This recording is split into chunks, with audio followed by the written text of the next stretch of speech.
Greetings, cretins! My name's Aaron Ciotti. Everybody calls me Ciotti. Welcome to Whoop Wednesday. Although, what we're talking about today is not necessarily... I mean, yeah, it's Whoop related, but it's not Whoop specific. How about that?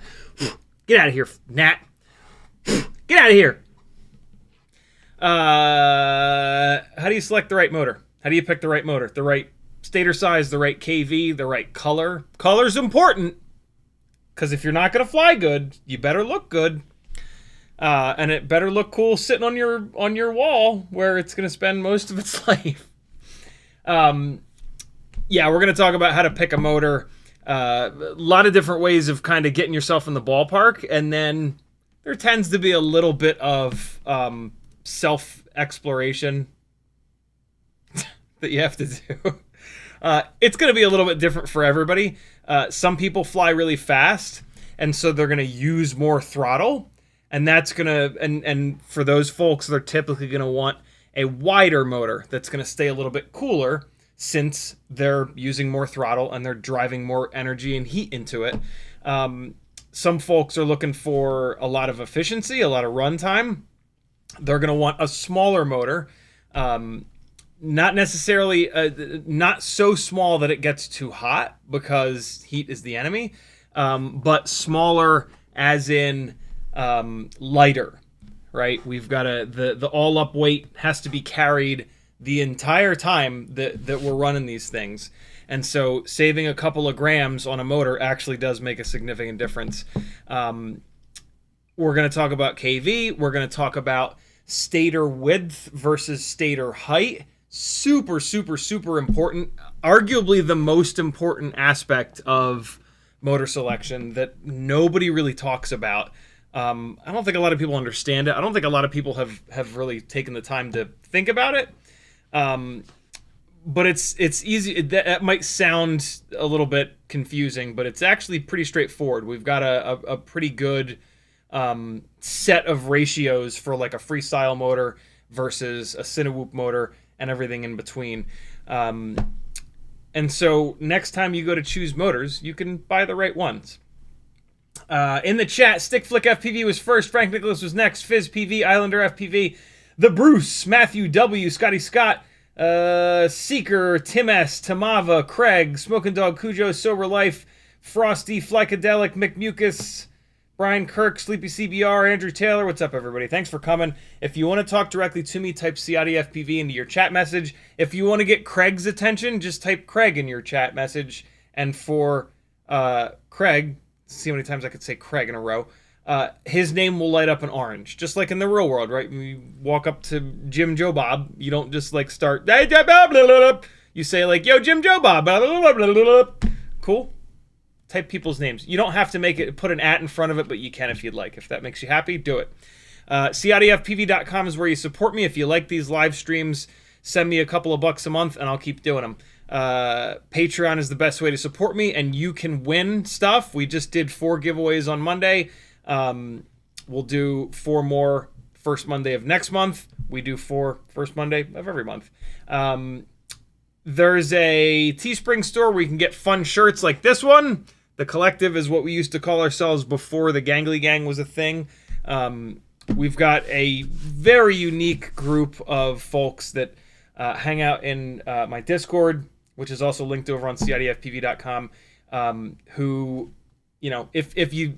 A lot of these folks have been around for a long time. If you listen to me for a long time, A, you're going to learn a lot. B, you probably already know a lot. So super, super, super smart group of people hanging out in my Discord all the time. And yeah, we really are a collective of FPV knowledge. Certainly not just tiny whoops. Loads of people flying 5-inch, 3-inch, long range, short range. I'm gonna start a new FPV discipline called short range, where you only fly like 50 feet away. You have to stand. You have to like almost be hitting yourself at all times. That's not a good idea. Finger update. It still hurts. I understand why it hurts now, though. So I clean it. It didn't hurt so bad today that I couldn't run it under the. I've been trying to clean it. But it's been, for those of you that don't know, I hadn't flown 5-inch in like, I don't know, 6 to 8 months. And with all the tiny whooping that I've been doing over the past few years, I kind of forgot about a bunch of the different safety things that I had really good habits with back when I used to, for the years and years and years that I flew lots of 5-inch and 3-inch and stuff like that. And I got a little sloppy, and I was testing the big build that I've designed to go 11 billion miles an hour, which has 2507 motors on it. And I picked it up at the end of flying a battery. Some rando was asking me a bunch of questions, and I was distracted. I picked it up in my right hand, and when I bent over to pick it up, my transmitter swung forward. I was talking to him. I didn't see the damn thing rotate sideways, and then when I stood up with it, it swung back against my chest and hit the arm switch, and it just hamburgered the shit out of these 2 fingers. This finger, my pinky got the worst of it, and like essentially what happened is it just took like the top 3 or 4 layers of skin off the whole outside, which is what hurts so bad. And I think that's what also like kind of wouldn't stop bleeding. That happened Thursday of last week, yo, and I'm still like suffering, but it was noticeably better today. I was able to sit there and run it underwater without like just absolutely screaming in agony. And so I got it cleaned out pretty good. And then I was actually able to take a look at it with a 5X loop and see what the hell's going on in there. It's going to be fine. It's just going to hurt, and it's probably going to be a hell of a scar. But yeah, that's where I'm at. It's definitely getting better. It's not bleeding anymore, which is great. It was hard to get it to stop. It was easy to get it to stop bleeding initially, which is why I knew that I probably didn't need stitches or anything like that. But then, like, I think because, I don't know, just because of the way it got hurt, when I just kept doing stuff. I couldn't, like, I couldn't just relax. I'm doing dishes, I'm trying to work, I'm doing all kinds of shit. And, like, I never realized, like, how connected the muscles in your hands are, right? So, like, I would be doing stuff trying to just use the 3 good fingers like a Teenage Mutant Ninja Turtle. But, like, at random, like I'd be doing something, and like both of these fingers would like the muscles would like tense up, and that would open the cut again. I guess like, you know, the fingers like this, and then I cut it like this, and then it's trying to heal, and then like something happens and it pulls it back apart is what it was kind of feeling like.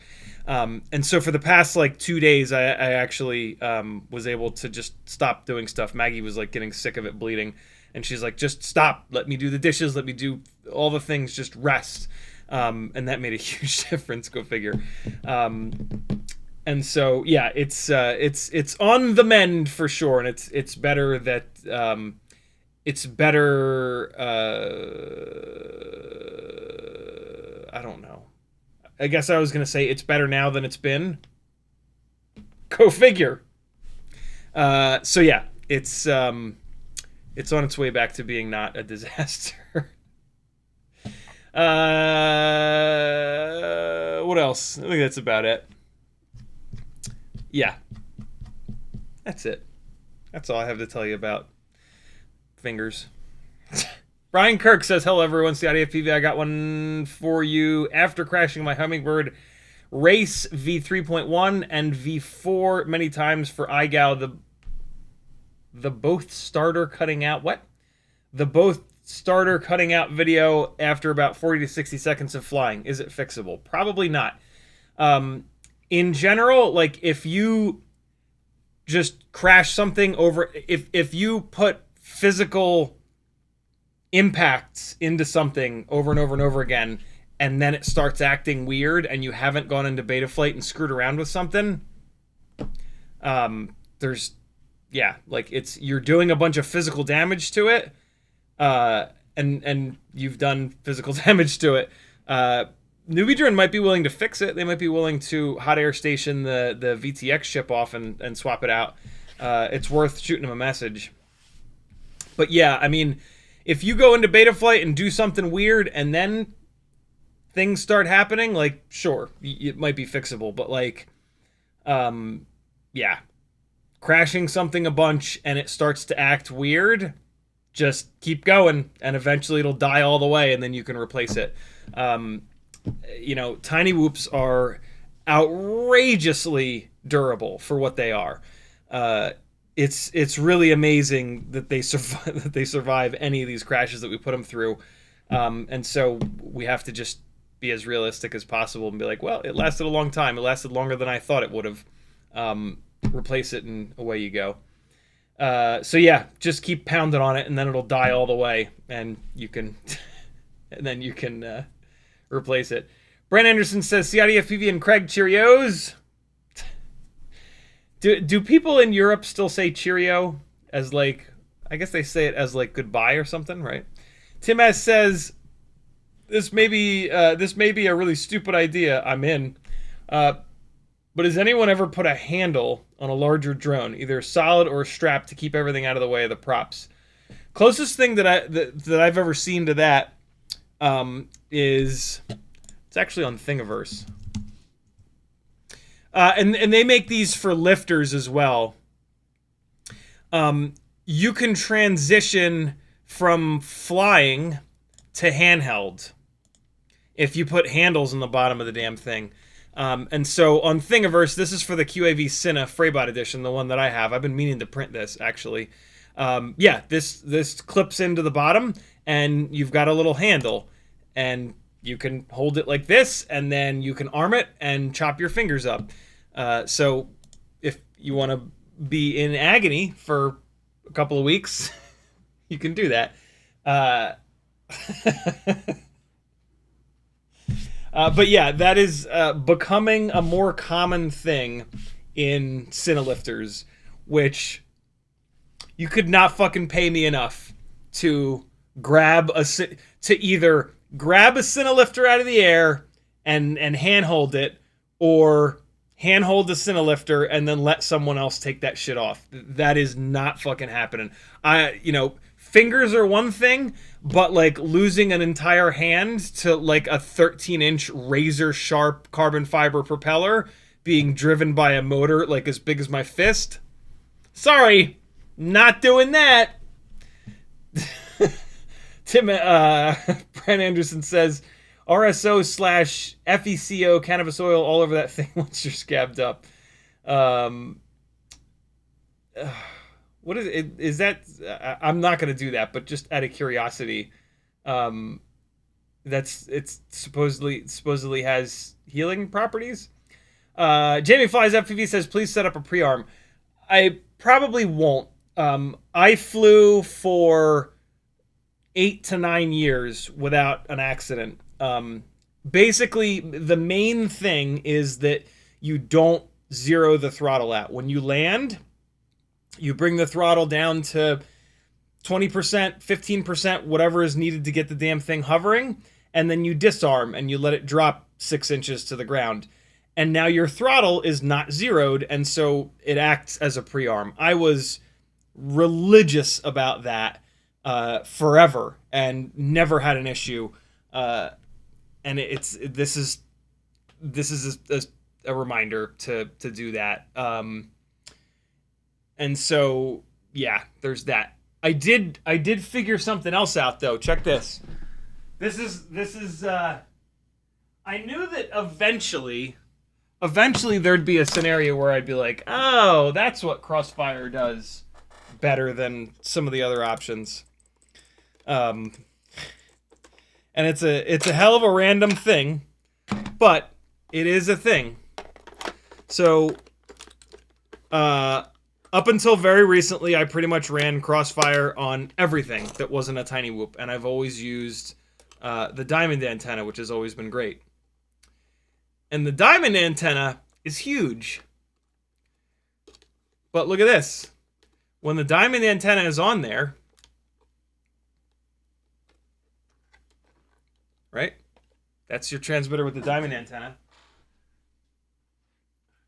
This is not a reason to run Crossfire, but this is potentially a reason why this happened to me recently. And this actually, there's a chance that this could have saved me at some point. With this giant antenna on here, if the transmitter does that, never mind, it still hit the, well, no, I guess it didn't. No, it hit these switches. If it catches on the, right, the diamond antenna hits you in it and it doesn't arm. Whereas when this happened the other day, I had Nomad on there, which just has the little I wonder what the, oh, these are dual, it even says on them. Yeah, so these are dual band antennas. And so with this on here, right? And so I kind of want to, with these antennas like this, right? Now the arm switch can hit my stupid stomach. So I would kind of love it. It's a weird solution to the issue, but I'm tempted to just run this, right? This has the dual antennas and each one is dual band. I could absolutely pull this antenna off and just use this. It's 900 only. It's not going to do shit for 2.4, but the second antenna on here will work for 2.4. I'm not going to do it's. Oh, look at that. I can't even do it. They chose RPSMA or whatever the hell it is with they chose the wacky one that's super annoying. But it actually makes me think I'm going to start looking for dual band antennas. You know, the whip antenna thing is kind of stupid anyway. I don't love the idea of having whip antennas. Like, come on, we can do better than that. I would love to find something like this that is some sort of dual band, and then I could run that on one side. So I'm going to be looking for some antennas that are this style. You know, it doesn't like it doesn't help that this is, well, I guess it's nice because you can leave these antennas on all the time. This you have to take on and off and on and off, which I don't love, but like this is a good antenna, right? This is basically an omni antenna.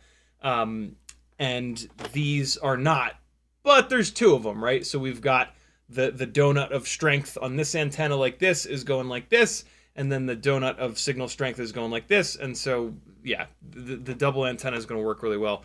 But that was a weird random thought that I had of like, why the hell would this happen all of a sudden now? Part of the reason, a bunch of things. I was distracted talking to the dude. Been tiny whooping too damn much. No giant antenna, right? All these things stacked up, and that's why something bad happened. I used to have a bunch of safety things stacked up that would prevent this from happening. The other thing that I completely forgot about that I used to really take seriously is that you never pick the damn thing up when it's plugged in. Like, if you're gonna pick it up, it's not plugged. It's you put it on the wherever you're working on it, you strap the battery down, you put it on the ground, you plug the battery in, you put the battery strap over, you walk the fuck away. When you come into land, you go down, you pop that battery strap off, you unplug it, and then it's safe. That was another massive mistake that I made, was going over and picking the damn thing up while it was still plugged in. Stupid. If you stack a bunch of safe things on top of each other, you can fly for many years with no issues. And I didn't do a bunch of those things, and I got bit. But I will now be safe for a whole bunch of years because this sucks, and I will remember this. So yeah. Stickflick says, not worth getting stitches at the time. It's just too expensive. Like, I have the cheapest health insurance that I could find, and it doesn't really cover much, and the deductible is crazy high. And so, I just chose not to go to the hospital. If it doesn't heal, or if there's anything weird, I will go to the doctor. But for right now, I'm just seeing how it heals on its own. I got cut by a 3-inch rig 6 or 7 years ago, and I went to the doctor, and it was a $500 Band-Aid. The doctor was like, push your finger forward, and I pushed my finger forward. He's like, you're fine. Here's a Band-Aid. And it was literally a $500 Band-Aid. And so after that, I went, okay. As long as I can, like it's obvious when you like cut a tendon or something like that, and so yeah. Tim S says, I was meaning on top to pick it up from above instead of using the body of the drone. On top. I just accidentally clicked something. I hope I didn't just ban somebody by accident. If you just got banned, tell me and I'll unban. It doesn't look like it happened. On top to pick it up from above instead of using the body of the drone. I would be more scared about that. But you're saying it from like a safety perspective. Yeah, I mean, I'm sure there are ways to make these things safer. You know what I would actually really like? I would love something 3D printed, so like a 3D printed X that you could drop down on top of the drone to block the propellers. At rest, our motors don't have a ton of torque. Once they get spinning a little bit, they've got all the torque in the world. But like, you can grab even like a big boy motor and you can just sit there and hold it and fire it up, and you'll feel like it. Don't do this, but they do not have good initial torque. Censored brushless motors do, but our uncensored motors don't have great torque from 0 RPM. And so I'm certain that some kind of a 3D printed thing could be made that is an X shape that you could just drop down on top of the damn thing.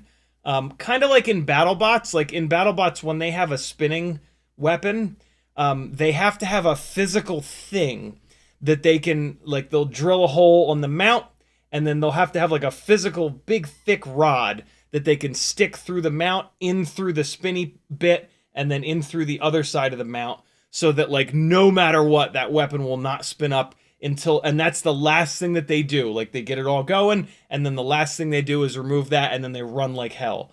I would love something like that for 5-inch rigs. I kind of can't believe that nobody's that I've never seen something like that, especially with these Cinelifters, man. Like oh boy, 10-inch carbon fiber props, yo, that'll kill your ass.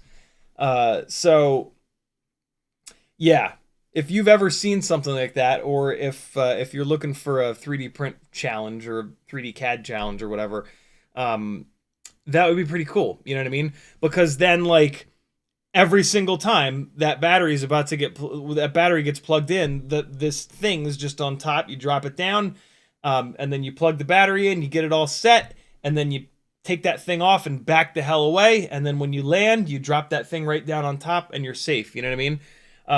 When I do desk work, when I have to plug for what it's pretty rare, but every once in a while, if I have to plug a build in here at the desk, I'll just take a rag and I'll put a rag over top of the motors. And if the motors try to spin, they'll spin the rag up and they actually don't have enough grunt to do anything. They'll just, it's never happened, but I've heard of other people doing it and having it work.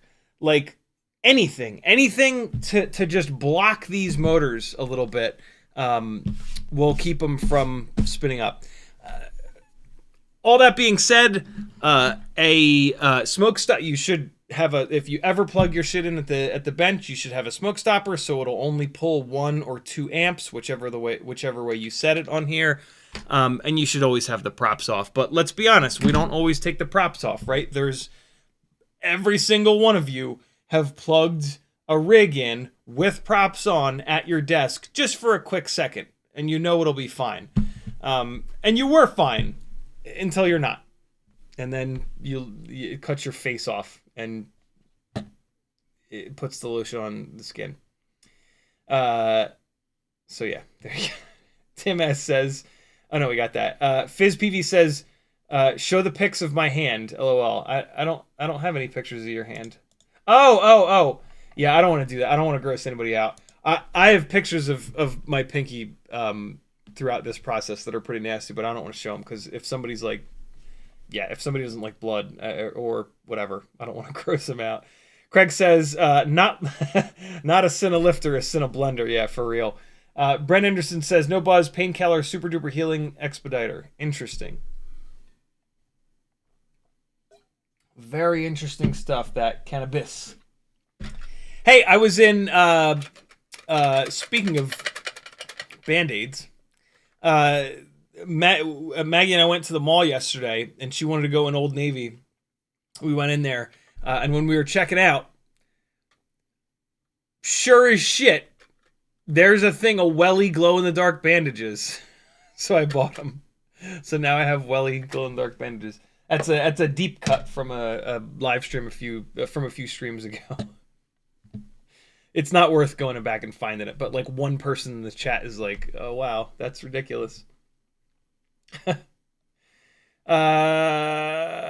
If you haven't seen it already, which you probably have, go watch Joshua blow up a $1,300 battery, and just scream. I'm not gonna ruin it for you. Go and watch it if you haven't watched it. It was awesome.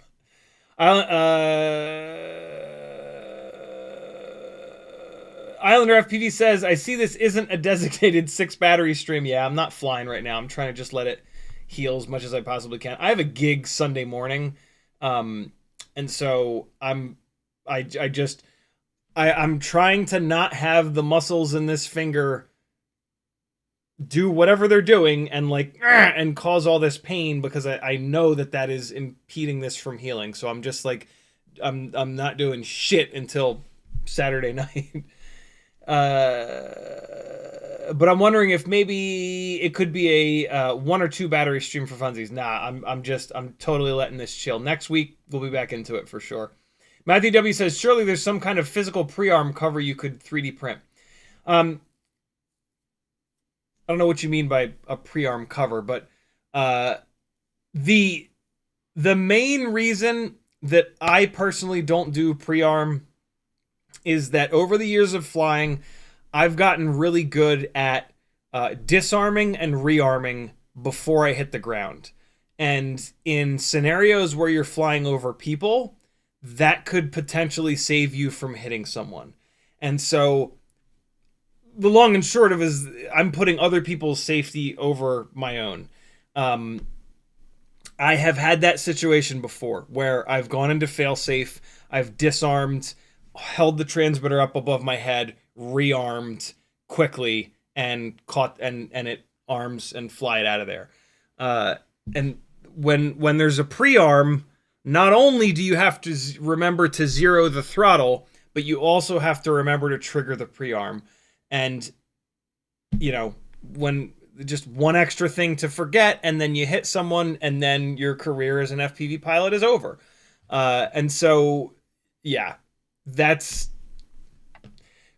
If I'd been using a pre-arm for the last 8 or 9 years, yeah, maybe I'd be good enough. Although, boy, everybody with a pre-arm that I talk to, that's their main complaint, that they always forget to hit the pre-arm when they try to disarm and rearm. Because like a lot of times those people will be watching me fly, and I'll like hit a tree, I'll disarm to come down through the tree, wait until I'm out of the branches, arm it again real quick, and fly it away.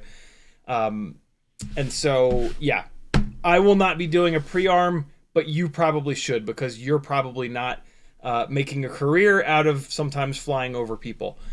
So, yeah, use a pre-arm, my friend. Do as I say, not as I do, right?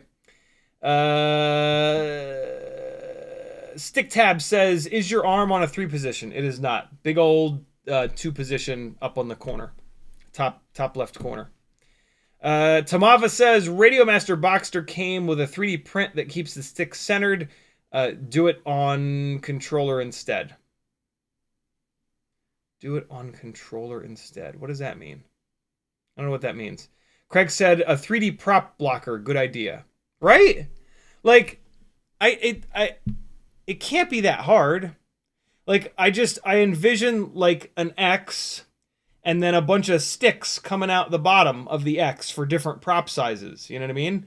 And so like, just like a 3D printed X and then a bunch of little dowels. And then you just drop it down and it's just like a little bit of a blocker and whatever, you know? Hey, baby. Did you have fun? Yeah. Awesome. Love it. Islander FPV says, let's call your 5-inch safety device print the prop stopper. There you go. We even got a fucking name. Prop stopper, prop blocker. Hell yeah. Everyday with Bruno says, I took pre-arm off because I'm not smart and I couldn't figure it out. But I mostly fly whoops. The whoop thing, it's super interesting, man. Like, whoops are totally safe. You can run a whoop full throttle and jam your finger. Don't do this. Jam your finger into the props and like maybe it'll break the skin, but like it's fine. Whoops are so small and so light and so not powerful that they're completely safe. And so when you spend a whole bunch of time flying tiny whoops, it just you just get sloppy. You shouldn't. You should absolutely treat a tiny whoop like a Cinelifter, because you're building that muscle memory, you're building that habit. And so, yeah, but that's hard to do because it's a fucking tiny whoop, and just pick it up off the goddamn floor. It's fine. Brian Kirk says, I totally would have flown that $1,300 battery a bunch more. Yeah. It sounded like he'd flown it a bunch anyway. So, and like, I don't know, with long range, it's like you fly far away and then you come back. I don't know. Unless you're like going on vacations and stuff like that. And like, you know, I'm sure that he flew long range with that battery. At that point, you can't put that thing in your car. You can't fly with that fucking death machine. So like, I get it. I get why he did what he did with it. And the video will get a ton of views, and we all got to experience 13,000 or whatever the hell it was, MAH, of energy turn into fire in an instant. Every day, no, we got that. Ray's, come on, YouTube. Ray says, what's up, brother? Hope you're having a great night and your fingers heal up well. Alley Cat isn't here tonight, but I know she wishes you Earthlings well. Morton Upshot says, tape your fingers together to immobilize them. It'll remind you not to grab stuff with those 2 fingers. I was thinking about that, but I'm trying to like, it's really weird, man. Like this is totally fine, and I'm doing this to like constantly kind of check on it. It's, I think what happens is sometimes both of the what is it? Is it I think it's called isometric. I don't know. There's when you make a muscle, right? Like when you make a muscle, you're triggering the muscle on one side and the muscle on the other side, so that your arm doesn't right go and this is not that. This is just triggering this. That is just triggering this, right? And so, but whatever the hell it's called, isometric, I think you can keep it in the same place but trigger both muscles. I think that's what's happening when this hurts like hell. I think for some reason it's like twinging both muscles on each side, and that's what makes it hurt. Because this is completely fine. Like I'm totally fine doing this. And so yeah, I don't know if I keep thinking about taping them together. We'll see. It's actually getting a lot better. Craig says, Matthew W., you mean a 3D printed cover over the arm switch? Oh, interesting. Oh, that's a neat idea. Yeah. Right? Like, you land, you disarm, and you put a little cover over it. And then it doesn't matter what happens. The other thing that you can do is after you land, take your transmitter off and put it down somewhere. The worry with that is like if you put it on the trunk of your car and it falls off, it could hit the arm switch. Or if you put it on the ground, you might like kick it, or somebody else might kick it and it could arm. A cover, an arm switch cover is actually a really neat idea. I like that. Matthew W. says, I mean, a physical cover you would make a habit of closing over the arm switch upon landing disarm won't affect flight rearm. Yeah, right? Like the big red switch cover that like fighter jets have, right? Like you have to flip the red switch cover up and then there's the switch under, you arm it. That's a really good idea. Good idea, actually. Tamava says, throw the stick center print on the controller after you disarm. Keep stick centered, and you can't arm without throttle at 0. Another really good idea. So I use these guys when I put my transmitter in my bag to keep the stick centered. And so, yeah, absolutely. Like, you come in, you land, and you have this sitting next to you, and you throw it on there like that, and now it absolutely will not arm. You guys are fucking filled with good ideas tonight. Look at you. Saving each other's fingies. Everyday with Bruno says, I don't know. I had a Nano Scout run away on my bare back the other day. I have a skin angel. What the fuck? I can't imagine what the situation was that caused that to happen. Craig says, Matthew W., I found, that's it. That's all I said. Captain Calgary's in the house. He says, for a 75mm with the Happy Model Mobula 2024 board, what motor did you say? We haven't dove into motors yet, but it depends if it's 1 or 2S. It depends, like, if you want more power or more runtime or a mix of both. It depends on what propellers you're looking to run. Kevin Smith says, check your email. Kevin Smith's got a toggle switch guard that he sent me. Hey, speaking of my email, oh my god, what the hell, dude? Why did I get so many emails yesterday?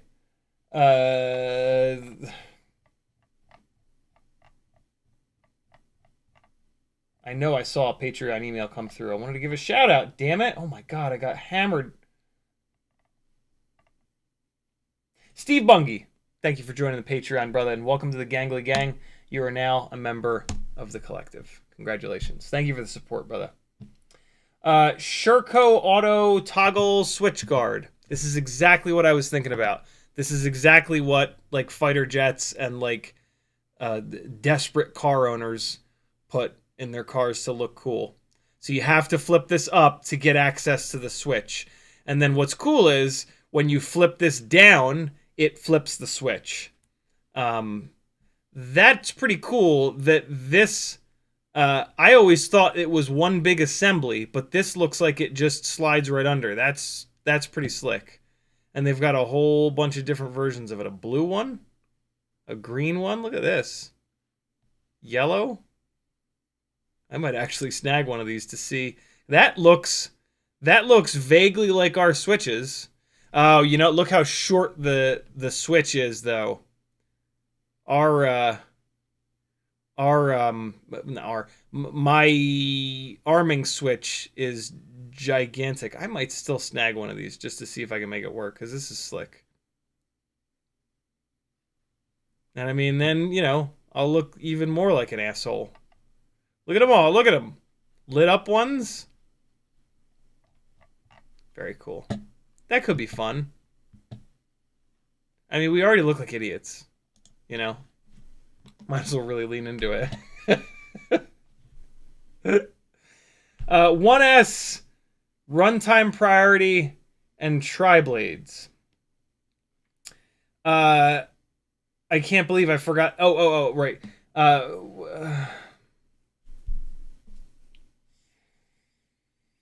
802 25,000 is a good kind of mix. Yeah. For 1S, I mean, if you're really prioritizing runtime, bring the KV down a little bit, do like 22,000, but like they really start to not fly good down there. 25,000 is, yeah, 802 25,000. They're everywhere too. Like you can find 802 25,000s from every single manufacturer. Yeah. That's going to be, or I'll give you two options: 802 25,000 or the Beta FPV. Wait, no. Did you say fly inside? Did you say you want to fly it inside? Inside and outside? Yeah, 802 25,000s. The other option I was going to give you, if you wanted to only fly it outside, the Beta FPV 1102 22,000 is pretty awesome, but that's way too heavy for inside. So yeah, indoor, outdoor, 802 25,000s. Yep, they're about as good as it gets for a 75mm 1S rig. McBucas always forgets to unarm during turtle mode and move my right stick on accident. Luckily, it's Whoop, just going to get turtle on the momentary switch. Yeah, I know what you mean. Motors. Let's talk about motors. So, easiest way to pick a decent motor, or just to get yourself into the ballpark, is to look at bind and flies. Bind and flies used to be a nightmare. Like, it really felt like nobody at the companies flew, and the motor selections were just terrible. But over the last like 2 to 3 years, they've really figured it out, and most bind and flies have a really decent motor prop all up weight kind of combination. And so that's going to be the first kind of step. If you're building a 4-inch long range rig, look up a bunch of 4-inch long range ish bind and flies. Look at what motors they run. Look at the stator size and the KV, and that's going to get you in the ballpark. To take a giant step back, motors, FPV motors are called outboard, brushless outboard, or the outboard or outrunner, I forget which. They are not censored motors. If you buy an electric car, the electric motors in there, they're brushless, but they're censored. And the sensors are built into the motor, and the sensor allows the motor to know exactly where the magnets and the stator poles are, so that they can energize just the right stator poles to create torque. And that's why those motors have full torque from 0 RPM, because they're a censored motor. Censored motors are more complicated, more expensive, and heavier. And so we don't use them. CiottiFPV for a little bit, flying 3D, worked with a company and had some censored FPV motors made. They were expensive. They were more fragile. It didn't really go anywhere. But for like the ultimate 3D FPV experience, you would want a sensored motor so that it can slow down and then go in the other direction much more smoothly. It eliminates the jarring that happens when the motor goes from positive to negative thrust. So those are the type of motors that we're using, non-sensored motors. Because they don't have a sensor to tell them exactly where the stator poles and the magnets are, the initial torque is terrible. This is why, like, you can just hold one of these motors and spin it up and it'll just go like, it just barely puts a little bit of torque. If you let it spin once, then it's going to start making loads of power. But that initial timing, it's essentially just guessing. It's just energizing almost randomly a set of the stator poles, and then that's going to move the motor. And then once the motor starts moving, then then it's going to continue to it's going to continue to be able to pull. The stator poles are pulling the magnets in, basically. And so those are the types of motors that we run. They're not just brushless, they're non-sensored brushless motors. The two big measurements of a motor are the stator size and the KV. The KV is basically the potential RPM. The higher the KV, the higher the potential RPM that the motor will turn. Nice and simple. Don't worry about the math. Don't worry about any of that shit. If you're looking at two different motors and one of them is a higher KV than the other, it has the potential to turn a higher RPM. The stator size is 4 digits. The first 2 digits, well, it's usually 4 digits. Axis makes it very annoying by dropping the 0 sometimes. But stator sizing is typically 4 digits. The first 2 digits are the width of the stator in millimeters. The second 2 digits are the height of the stator in millimeters. There's a ratio that is really important, which is the width versus the height of the stator.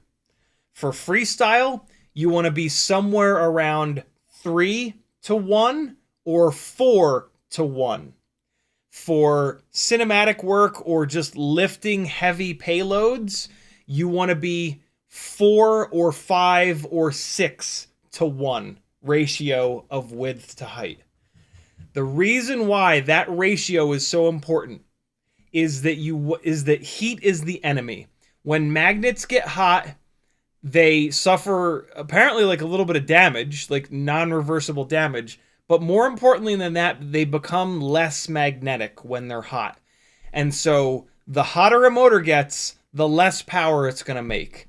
And that can happen very quickly. If you've got a motor that's like 2:1, like a 1507, for example, that is a motor that it's going to make a shitload of power really quick for like a split second.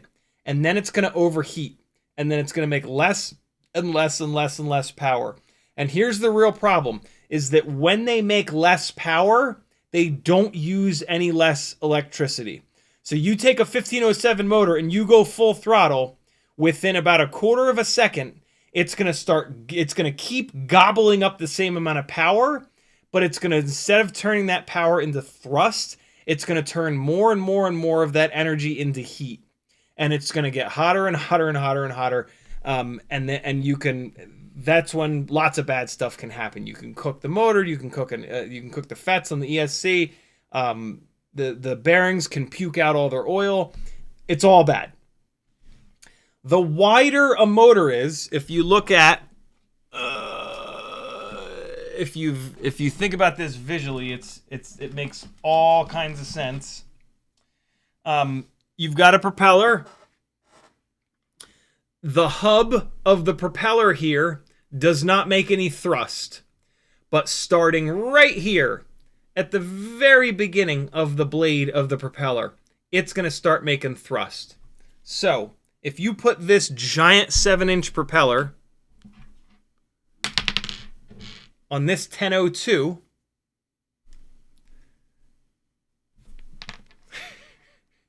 this is awesome.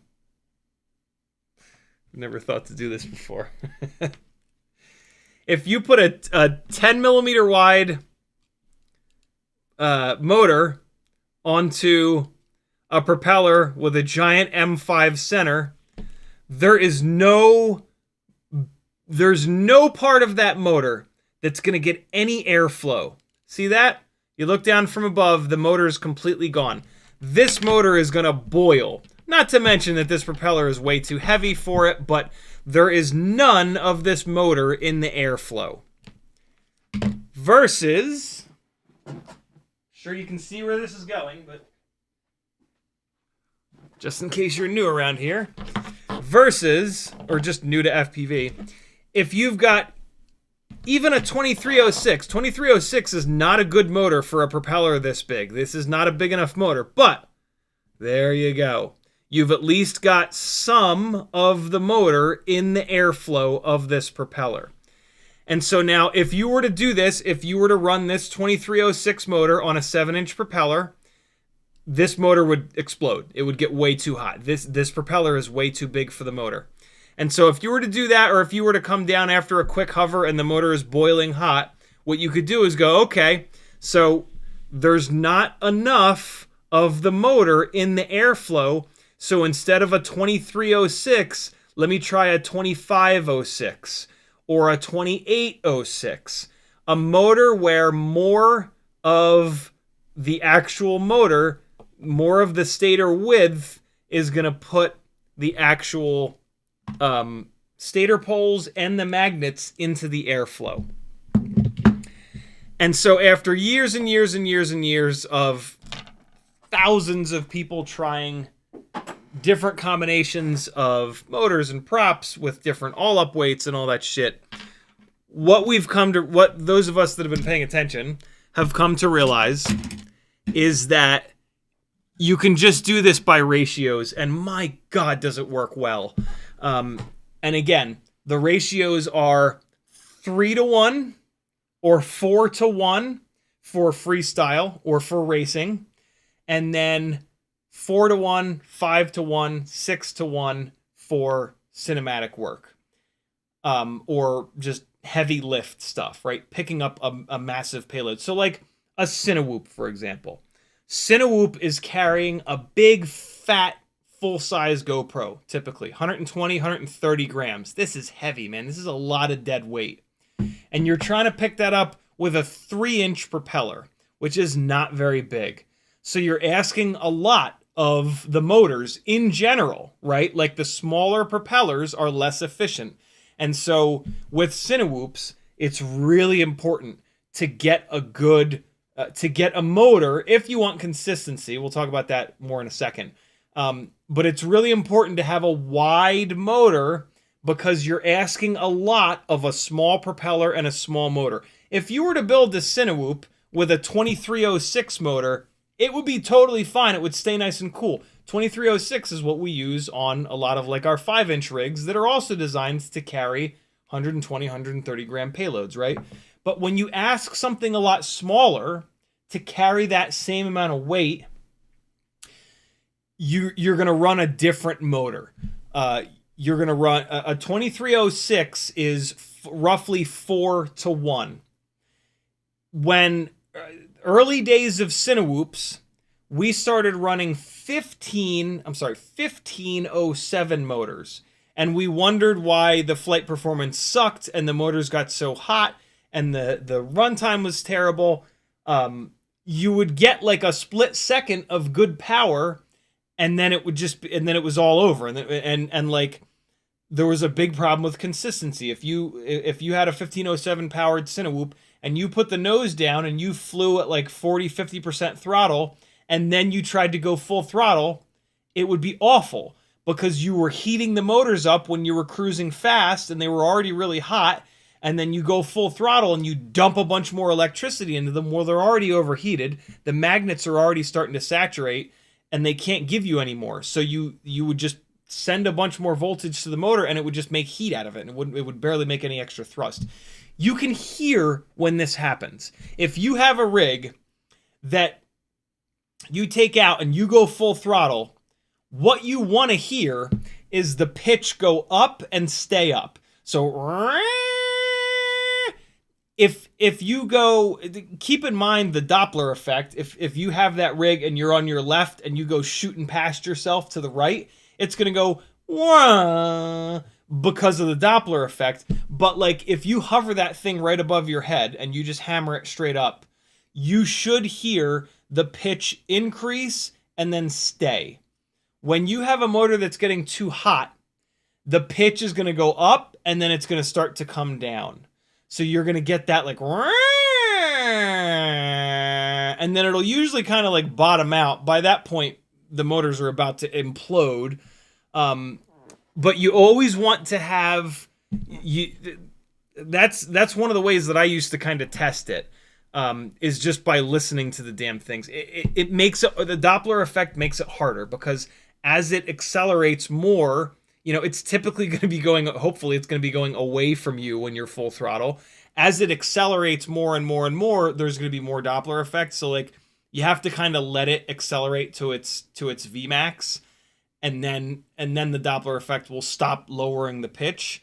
But it's usually pretty obvious. Like if you build a rig with a 2306 on a big 7-inch tri-blade, boy, you'll notice that. You will hear that. You will hear the pitch sharply rise and then sharply kind of come down because the motor will be getting way too hot and the magnets will do less work as they get hotter and hotter and hotter, and it'll literally turn less RPM. So that ratio of width to height is super, super, super important. And so with any build, if you just take that build and if you just kind of look at it and say, okay, is this like a lightweight build? Is this a midweight build? Is this a fat build? So this, for example, this is a 75 millimeter rig, built for 2S, but it's got 04 on board. 04 is an additional 8 grams. For a tiny whoop, that's actually a lot. I would not want to put a motor on here that was like a 3-to-1 ratio of width to height. This is almost like a Cinewhoop. This is almost like a tiny little Cinewhoop. The whole thing, you know, you build a tiny whoop, the entire tiny whoop dry is going to be like 20, 21, 22 grams.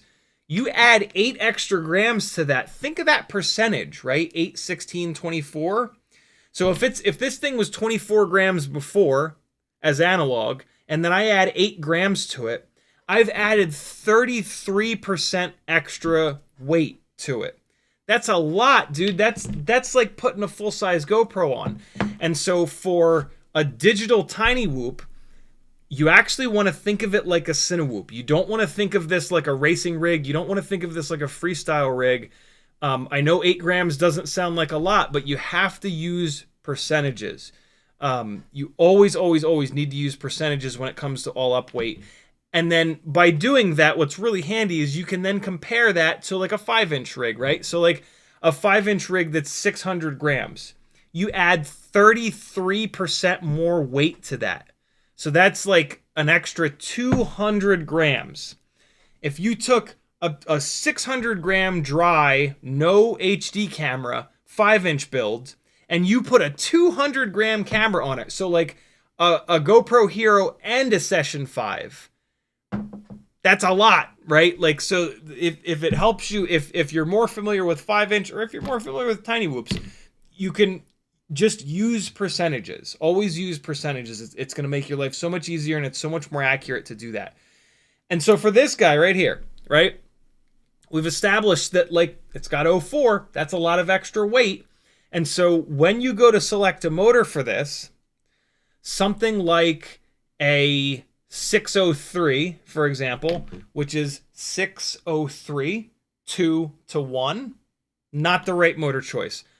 Also, that is too small of a motor.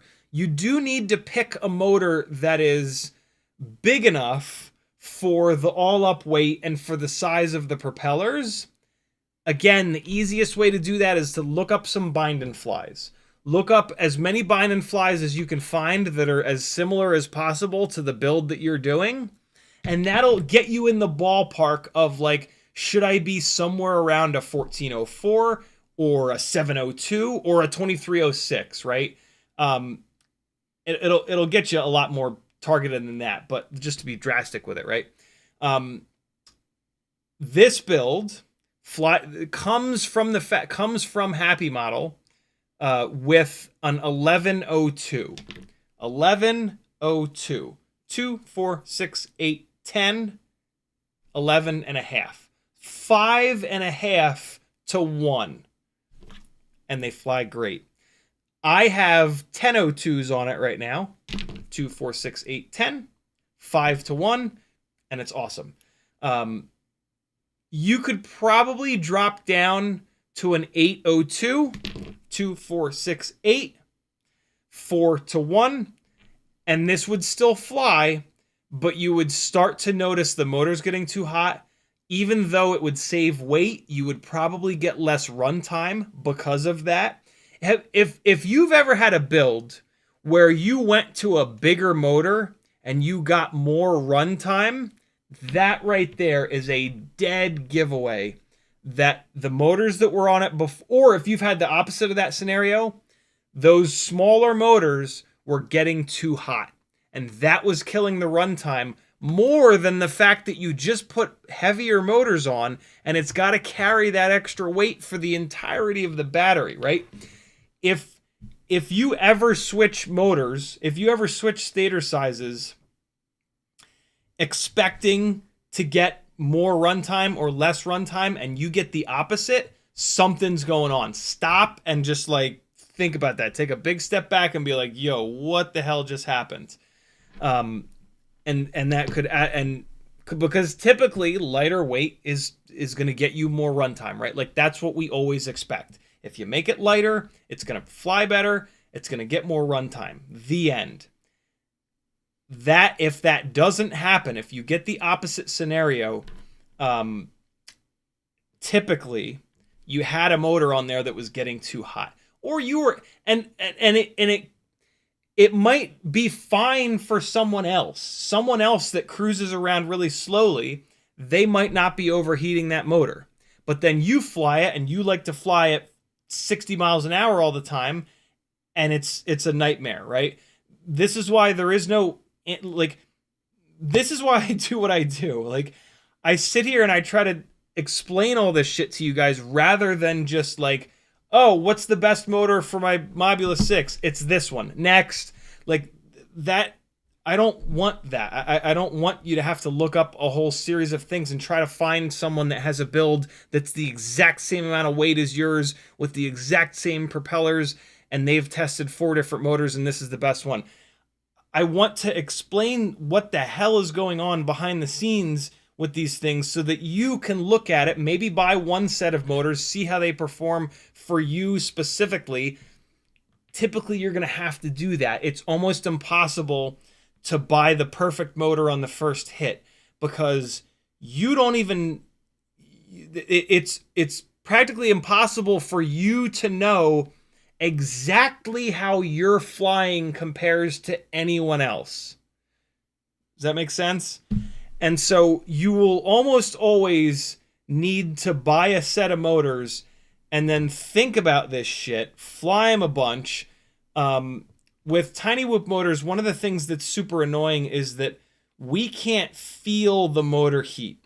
With like 3-inch, 5-inch, whatever, anything bigger than tiny whoops, you can buy a set of motors, bolt them on, hover the thing, land it, touch the motor, make sure it's not boiling hot, fly it around really aggressively, bring it home, touch the motor, make sure it's not boiling hot.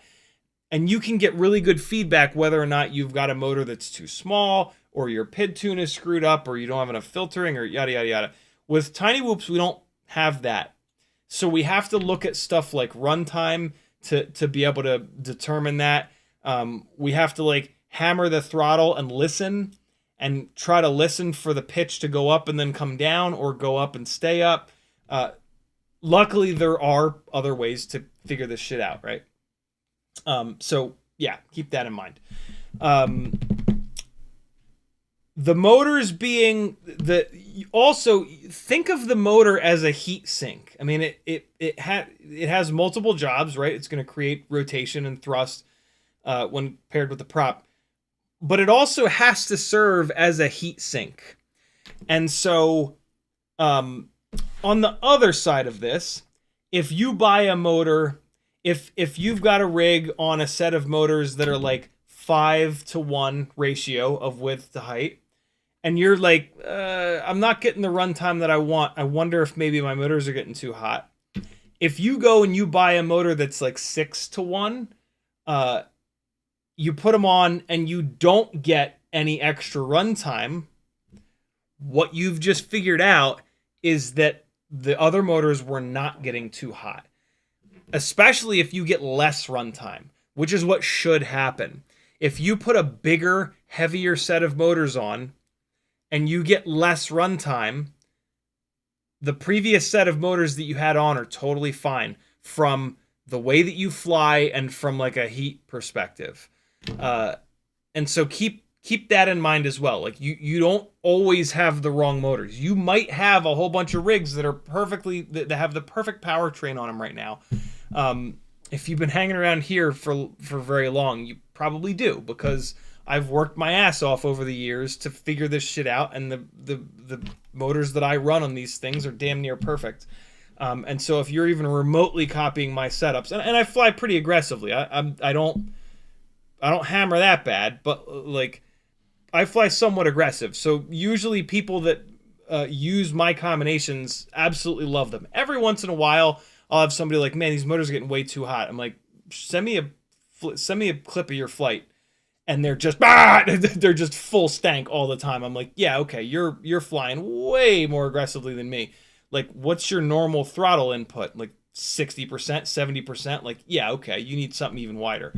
And so that's stator size. Stator size, to me, is the most important. And so look at a bunch of bind and flies, get yourself in the ballpark, and then think about the ratios. If you're a cruiser and you don't use a lot of, and you don't like sit your builds at 50-60% throttle all the time, you can get away with a smaller motor like this, a smaller motor width-wise, and not overheat it. The advantage there is that the entire rig is going to be lighter, and that could potentially make it more efficient. It's definitely going to give it better flight characteristics. The motors are very heavy in like relation to the entire rig, and they're all the way out on the ends of the arms.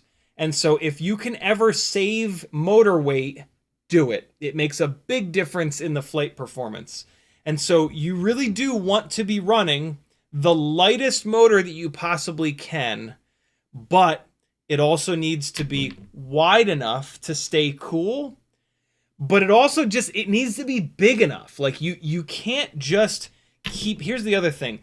Somebody might be asking like, well, fuck it, I'm just going to run like a 2001 motor, right? I don't care about the height of the motor. I want all the width. I want it to stay nice and cool. So fuck it, let's go 20 millimeters wide, 1 millimeter tall. It'll be as light as possible, but it'll be super wide, and that'll have all of the motor in the airflow, and it'll stay nice and cool, right? That's what I should do.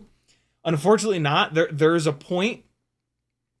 It's like 6-to-1 or 7-to-1. There's a point where continuing to make the motor wider and wider and wider without adding height, you start to get desync problems. StanFPV put out a set of motors that were, I think they were 2604. Yeah. I think they were 2604, super wide motor, and they were desyncing all over the place.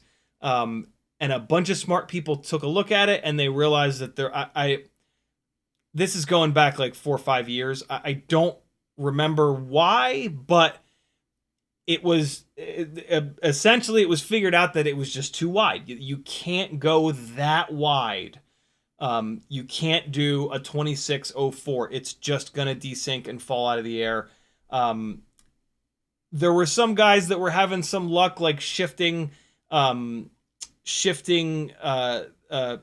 settings around, like timing, and I think it was mainly the timing, to try to get them to work, to kind of like band-aid them to get them to work. But we all learned that, like, hey, that was the outer limit. Also, you don't want to do that anyway, because the width of the motor does not make as much adding width to the motor doesn't add as much power to adding height to the motor. And so a motor that's super, super, super wide but not very tall is going to have a bad power to weight ratio. And so, like a 2604, for example, you could make a 2205 and it's going to be lighter, but it's going to make more power and it's still going to stay cool. And so that's where the ratios are super important. 3 or 4 to 1 for freestyle and racing. 4 or 5 or 6 to 1 for Cinewhoop, heavy lift kind of stuff. If you go outside of those ratios, the motor is either going to get too hot. 2 to 1 is a perfect example of that. 1507 motors get way too hot. Or if you go the other side of it and it's too wide, the performance is going to start to suck and it's going to potentially desync all over the place. So you can push it like a little bit, but don't, you would never do like an 8 to 1 or anything like that. And so stay within those ratios. It's super important. If you think of the motor as a heat sink, putting a tiny little motor, like putting a 1002 on a 7-inch propeller, you're not going to do that, right? The motor getting bigger in either dimension, width or height, is going to turn it into a bigger heat sink. It is going to have more area to take the voltage coming from the battery, which is what's making the heat, and dissipate it into the air. So sometimes you'll see Cinelifters with like weird combinations that they will not conform to, like, so a Cinelifter is picking up a horrendously heavy camera, right? Usually like a medium format camera. Sometimes these cameras are like 1,000 grams, a kilogram, or even more. And so you would expect every single Cinelifter to have a really wide motor that's not very tall. Sometimes that's not the case. Sometimes Cinelifters will have motors that are like 3 to 1 ratio. What you'll usually find is that it's a really big motor. It's just a physically larger motor than what is needed for that size propeller and that much payload. And so they kind of get away with it. Like they're just sort of adding, they're making the motor wide enough to stay cool, and then they're just adding more and more and more and more height.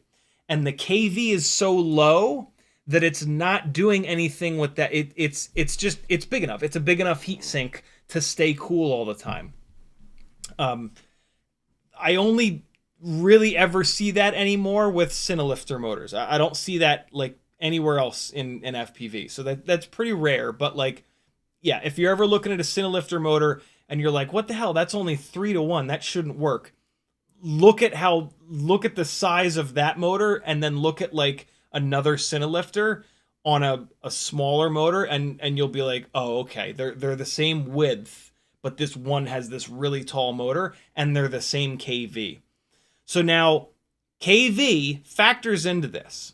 The higher the KV, the higher the potential RPM. The reason why I keep saying potential is that if the motor is not big enough, it's not going to have enough grunt to push an actual propeller up to the KV that the motor is rated. So if you take like a 10, normally, let's talk about 702s, right? 65 millimeter lightweight tiny whoops run 702s pretty much across the board. The highest KV 702 that we've got right now is 40,000 KV from WeBleed.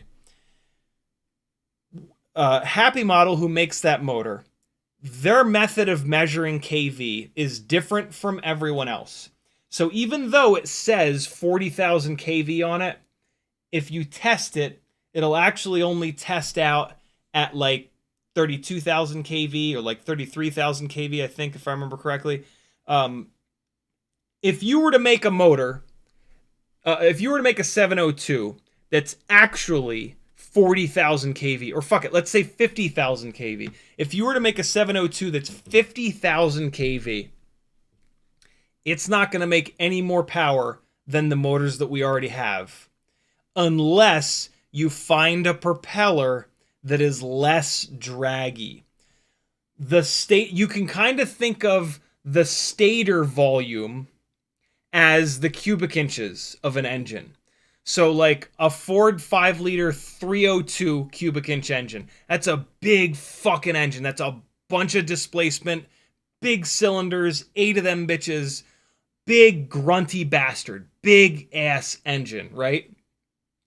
And then you look at like a Honda B18, 1.8 liters, 4-cylinder, tiny little engine. Sure, strap a turbo to it, whatever, force a bunch more air and a bunch more fuel into it, and you can make a bunch more power. But if we're just talking about naturally aspirated, a B18C is never... This is the engine that came in like a lot of the Civic SIs and the Civic Type Rs back in the 90s.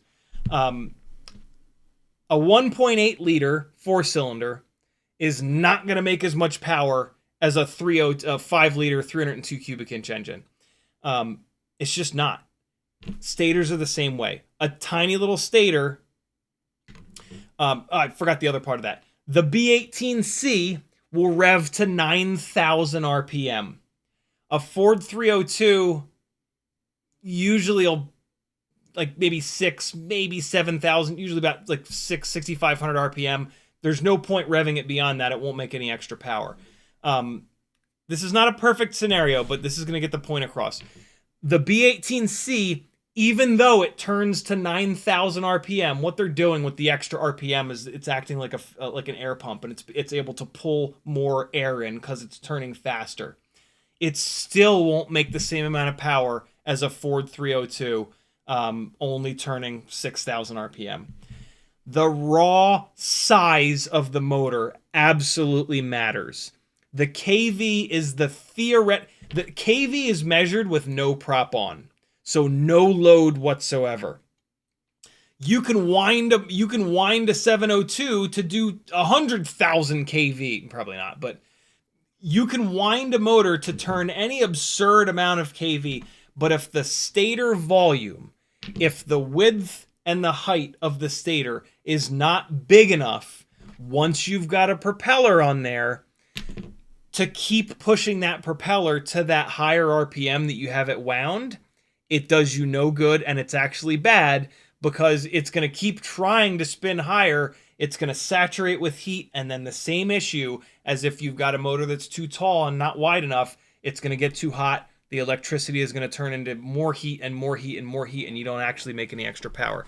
Here comes an amazing link that you should absolutely bookmark for calculating stator volume.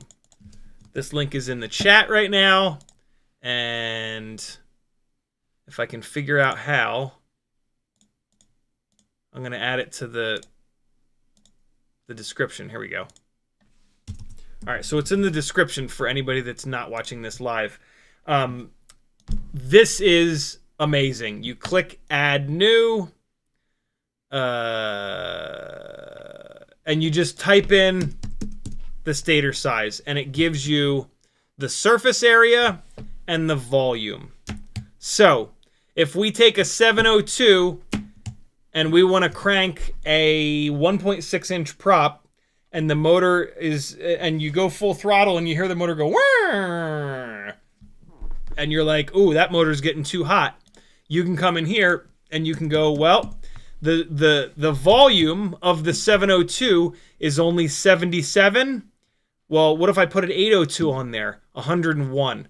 think of the percentage change there. That's a massive percentage change, right? 30-ish%, I think, a little bit less than 30%.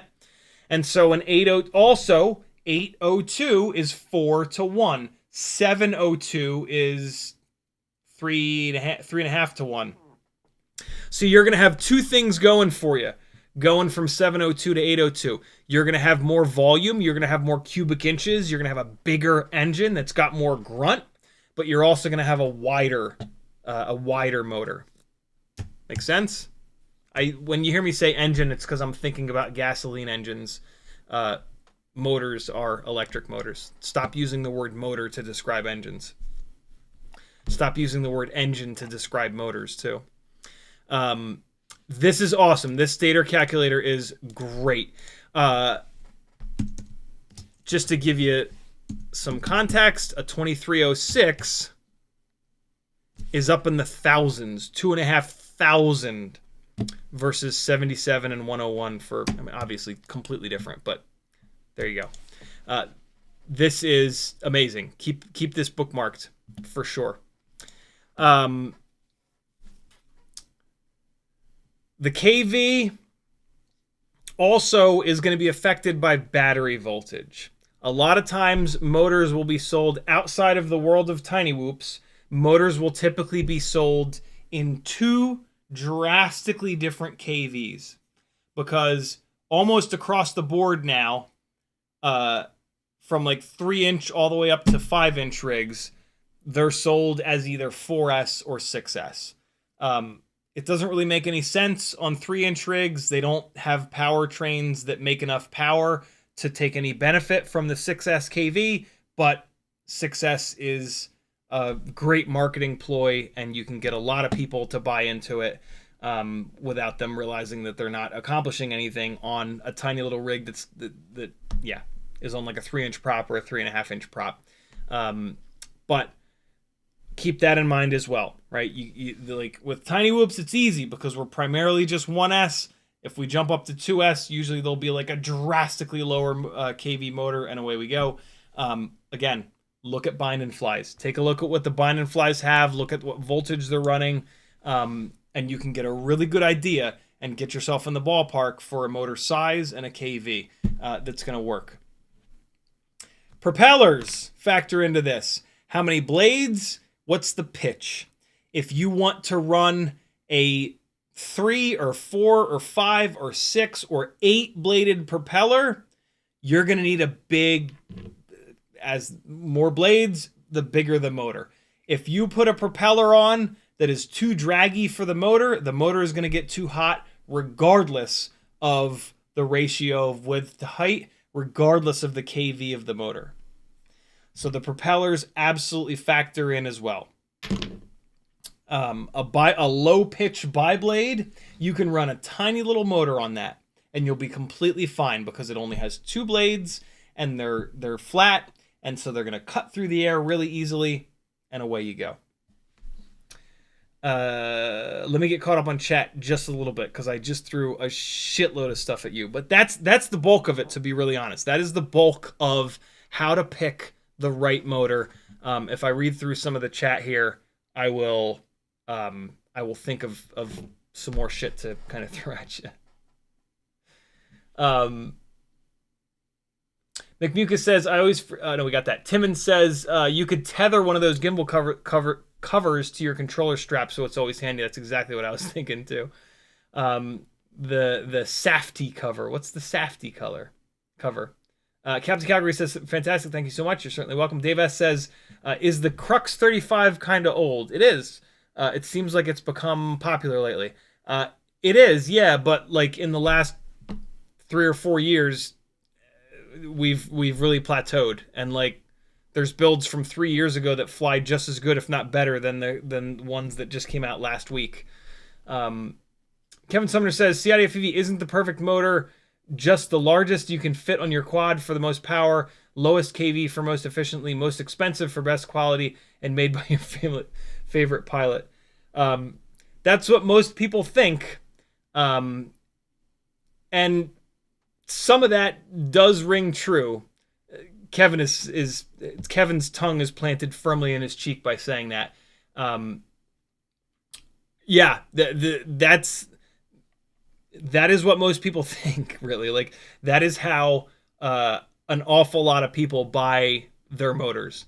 The last part, made by your favorite pilot, or sponsored by your favorite pilot, or whatever you want to say. Oddly enough, that's actually kind of a pretty good way of buying a motor. If you decide, oh no, oh Tommy, oh wait, no, that's my affiliate login. I thought Tommy's website went down. So if you decide, like, hey, I love watching Tommy fly. He's got a oh god, does he not do bind and flies anymore? He used to do bind and flies. We'll be okay.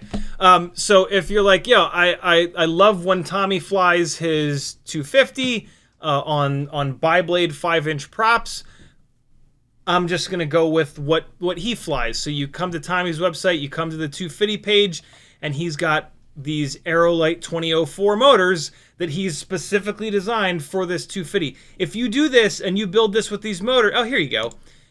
It's gonna fly great because Tommy tried, and I'm lucky enough to have been friends with Tommy for a long time, and him and I had a lot of conversations around this rig and the different motor sizes and shit like that. He tried a shitload of different motors, so he did the work for you. He tried 1804s on this, he tried 1605s on this, and then he ended up settling on 2004. 2004, 4, 8, 12, 16, 20, 5-1. This is not a heavy lift build. The 250 is actually a very lightweight build, but the 250 is designed to run either 5-inch props, lightweight 5-inch props, or typically biblade, or 4-inch tri-blade propellers. And the extra size of this motor, like, this rig could probably get away with an 1804 instead of a 2004 if it was just going to be run on a 4-inch propeller. But with the fact that he was building it to also run a 5-inch propeller, and he did want efficiency, one of the things that he wanted from the 250 was a ton of runtime when you put it on the 5-inch biblade propellers. But also, this is a little bit of an older build. Way back when this thing was built, it was made for the Vista. And at that time, the Vista was considered heavy. We were all doing analog builds, and an analog VTX is like a gram, like 2 grams maybe. The Vista was considered to be like a considerable amount of weight, almost like adding 04 to a tiny whoop. And so doing the bigger motor was actually a really good idea, and they run really nice, and they're always cool, and every time you go full throttle, you get the exact same amount of power. I forgot to hit on consistency. This is where consistency matters. If you want to make sure that every single time you go full throttle, you get the exact same amount of power, you want a motor that's wide, because you want a motor that's cool, that runs cool all the time. Not too wide, but 4-1, 5-1, that kind of thing. If you're down, one of the things that I notice between a 2207 and a 2306, 2207, 7, 14, 21, 3-1. 2306, 6, 12, 18, 24, 4-1. 2207s, if you're getting them hot, if you're using a bunch of throttle and then you go full throttle, the motor can be saturated and it's not as consistent. What I always loved about 2306s, 4-1 versus 3-1, is every single time you go full throttle, you got the same amount of power. And I think that's what Steele Davis actually liked about 2306s as well. Also, they have a little bit less power and they're a little bit lighter, but the consistency is what the 2306 does incredibly well. 2207 makes mega power. It makes more power than the 2306. Let's talk about that. Why? Why is that? 2306. You've got an extra millimeter of width and one less millimeter of height. Check this out. So the stator volume calculator, we're going to put 2207 in here, and then we're going to put 2306 in here. And so now the volume on the 2207 is higher, right? 26 versus 24. But look at the surface area. I believe the surface area is looking at like the area around the outside of the motor. The surface area is actually higher on the 2306 than the 2207. And so so like when you look at that, it's kind of like, okay, well they should make the same amount of power then, right? Like the 2306, one of the things that before we really understood this, one of the misconceptions that we had was that adding width would add efficiency because it's a longer lever. Adding width to the motor moves the stator poles out and it moves the magnets out, and that gives a mechanical torque advantage, right? Like putting a breaker bar. If you can't crack your lug nuts loose, you put a breaker bar on there, you extend that, and with the breaker bar, if you move an inch, it's actually only moving the lug nut the tiniest little bit. With no breaker bar, if you move it an inch, it moves the lug nut a lot. That's a mechanical torque advantage / disadvantage. And so we thought kind of the same thing with these motors. We thought, okay, well, if you make the motor wider, yeah, it's going to make more power, and it's going to make it for free because it's maximizing on mechanical torque. What we didn't sort of realize is the heat. The main the big advantage of adding motor width is that they run cooler, and when they run cooler, they run more efficient. What we didn't realize though is that the way that I need to buy a giant motor, and then so I can show this a little bit better, but this will actually work. So I'm gonna pull a 2306 apart real quick here. Basically, the vertical is what does the majority of the work. And so let me show you why. The way that these motors work, we talked about this really briefly, is that this is the stator, and these stator poles get energized. I think it's like 3 at a time. So like 1, 2, 3. Don't quote me on that, but I believe 3 stator poles at a time will get energized, and that will make them pull these magnets towards them.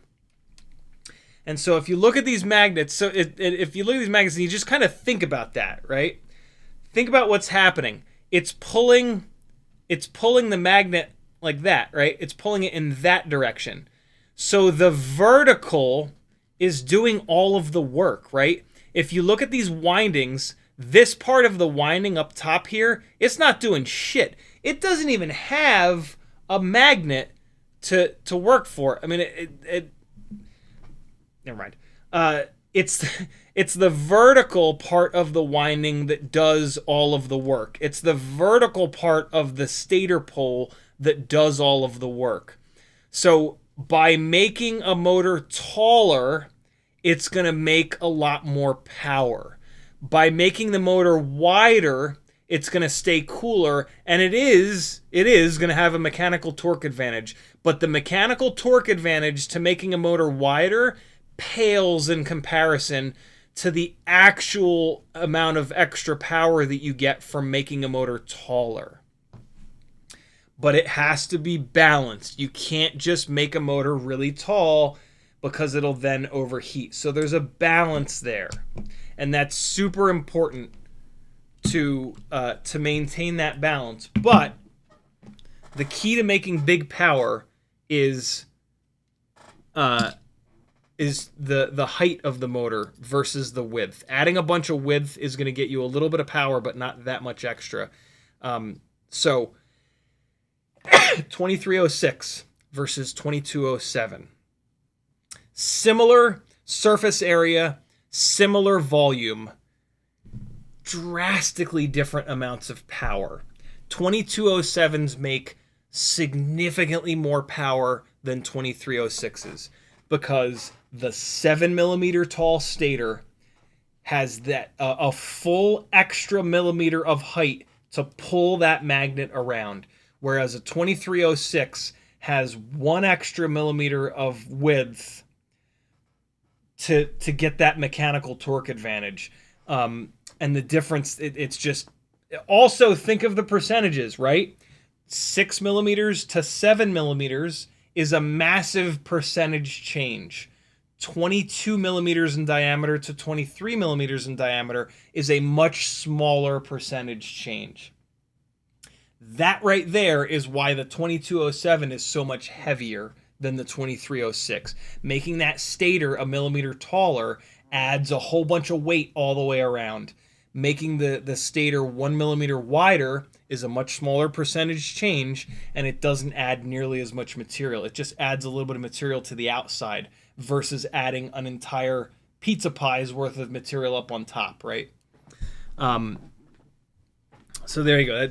That's super, super, super important part of the piece of the puzzle here. The fact that I've been talking through this for over an hour, I think now, this is difficult. It is difficult to find the perfect motor for the way that you fly, for the all-up weight of your rig, for the exact propeller that you're running, for all of these things, right? This is difficult. The perfect motor prop all-up weight combo, it's tough. It's tough to find it.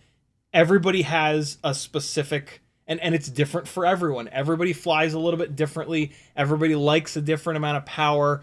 And so there's always going to be a little bit of trial and error. And so when you hear people talking about like, oh, this is the best motor, dead giveaway. They have no idea what they're talking about. Anybody that knows anything is, unless they say it accidentally, it's pretty easy to be like, this is the best motor. So like, yeah, in fairness, it's super easy, but be wary of that. When you hear people like really banging on like, oh, this is the best, this is the best, this is the best motor, this is the best motor. More often than not, especially if it's in a Facebook group or on Reddit, they have no idea what they're talking about. They bought a rig or they bought a motor that flies pretty good on their build, and they immediately think that it's the greatest thing on earth and that everybody should buy it because that means that they're the smartest person ever. And it's just not true. I think I might have covered everything. Let me get caught up on chat a little bit more, and maybe I'll think of one or two more things. Oh my God, Kevin Summers says StanFPV still has the 2604 and 2203 on sale for sale. I didn't know he made a 2203, 3, 6, 9, 12, 18, 19, 20, 21. Wow, yeah, that's another 6 and a third. 2203 is probably fine. 6 and a third to 1. The 2604 is the one that had lots of issues. Betty Bravo says, what's the minimum size motor you would use for a 45mm prop? That is a great question. What is the minimum size motor for a propeller? That is a great question. It's not a complete question because it depends if it's a 45mm tri-blade or bi-blade. And it depends, like, he said you would use, right? So I can answer that question. If I know bi-blade versus tri-blade, I can answer that question for me. That question becomes bad when it is, what is the best motor for a 45 millimeter prop? That's a question that doesn't make any sense, right? It's unanswerable because the best is a moving target. And it's different for everybody. So I'm going to assume, I'm just going to make an assumption. I'm going to go 50-50 and say biblade. 45 millimeter biblade. Personally, 45, well, it also kind of depends on 1S versus 2S. 2S will keep the temperatures down a little bit, but we won't worry about that. 1002. Nah, 802. 45 millimeter biblade. 802s. So, for the record, a lot of the knowledge that I have about the right motor, a really good motor match, is actually not just based on all this theory. It's based on me having flown damn near all of them. I got it out to, well, the picture, the thumbnail for this live stream is like 1/3 of the individual motors that I have in a little box from years and almost a decade of testing these things. I've tested easily hundreds of different motor sizes and KVs on lots of different builds with lots of different propellers. And so a lot of my knowledge is based on literally testing this stuff, which is where I've figured out a lot of the theory. Like some of the theory has been figured out in conversations with Bob Ruge and UAV Tech, Mark Spatz, and Chris Rosser. But a lot of this has been, the basis of that knowledge has been from flying these things, listening to them, feeling the motors when they come down, evaluating the way that they perform compared to another set of motors or another rig that I've built that's identical. And for me, the 1.6 inch props, which are just a tiny little bit smaller than 45 millimeter, 1.6 inch biblades on an 802 is totally fine. And that's the GemFan 1610 biblade. The 45 millimeter HQ biblade is pretty much the same weight as that GemFan 1610. And I think it's a tiny little bit less pitchy. And so it's also going to be fine on an 802. I would go to a 1002 because then you can run a 45 millimeter tri-blade as well. Not always, but I usually go with a motor that's a little bit bigger so that I have a little bit of extra like headroom for either a more pitchy propeller or if I can find it in a higher KV, just it gives you the ability to make a little bit more power and like bigger, literally bigger. So either both taller and wider, or at least just wider. It's almost always a good idea to go like 1 millimeter in either direction. With tiny whoops, you got to be careful because like going from like a 1002 to a 1003, that's a drastic change, right? That's 50% more height. That motor is going to be a shitload heavier, and it's going to make way more power and hit the battery way harder. So like you got to kind of be careful. Like, but if I'm shopping for motors and I'm like, oh, I don't know if I want an 0902 or a 1002, I'm always going to get the 1002. Not that an 0902 exists, but like, there you go. And so yeah, on a 45 millimeter propeller, the smallest I would ever go is an 802. And then the biggest that I would ever go would be like an 1102, really. I would not go up to like any 03 motor. Great question, dude. FPV says, can't you just up the voltage then? If it's getting too hot, higher voltage is more efficient, so you could run less amps. That is a super common misconception, especially in like tiny whoops, because like 1S doubles to 2S, right? If you're up in like 4S and you're thinking about going to 5S, maybe, but here's the problem. When you go up in voltage, you make way more power, and more power is going to make more heat. And so, yes, going up in voltage, you're going to get a little bit of an advantage in that the higher voltage runs a little bit more efficiently, but that advantage is out the window because even 4S to 5S, that's a 25% change. You're putting 25% more RPM and more thrust through that motor. And there's no way in hell that the decrease in amperage, you're actually not going to get a decrease in amperage. You're going to get an increase in amperage because you're putting 25% more RPM into that motor. And so it's going to make a shitload more heat from making so much more thrust and so much more power on the same motor. If you change the motors out, so this is what happened to all of us between 4S and 6S. On 4S, we were running 2400 kV motors. When we went up to 6S, we went to 1600 kV motors.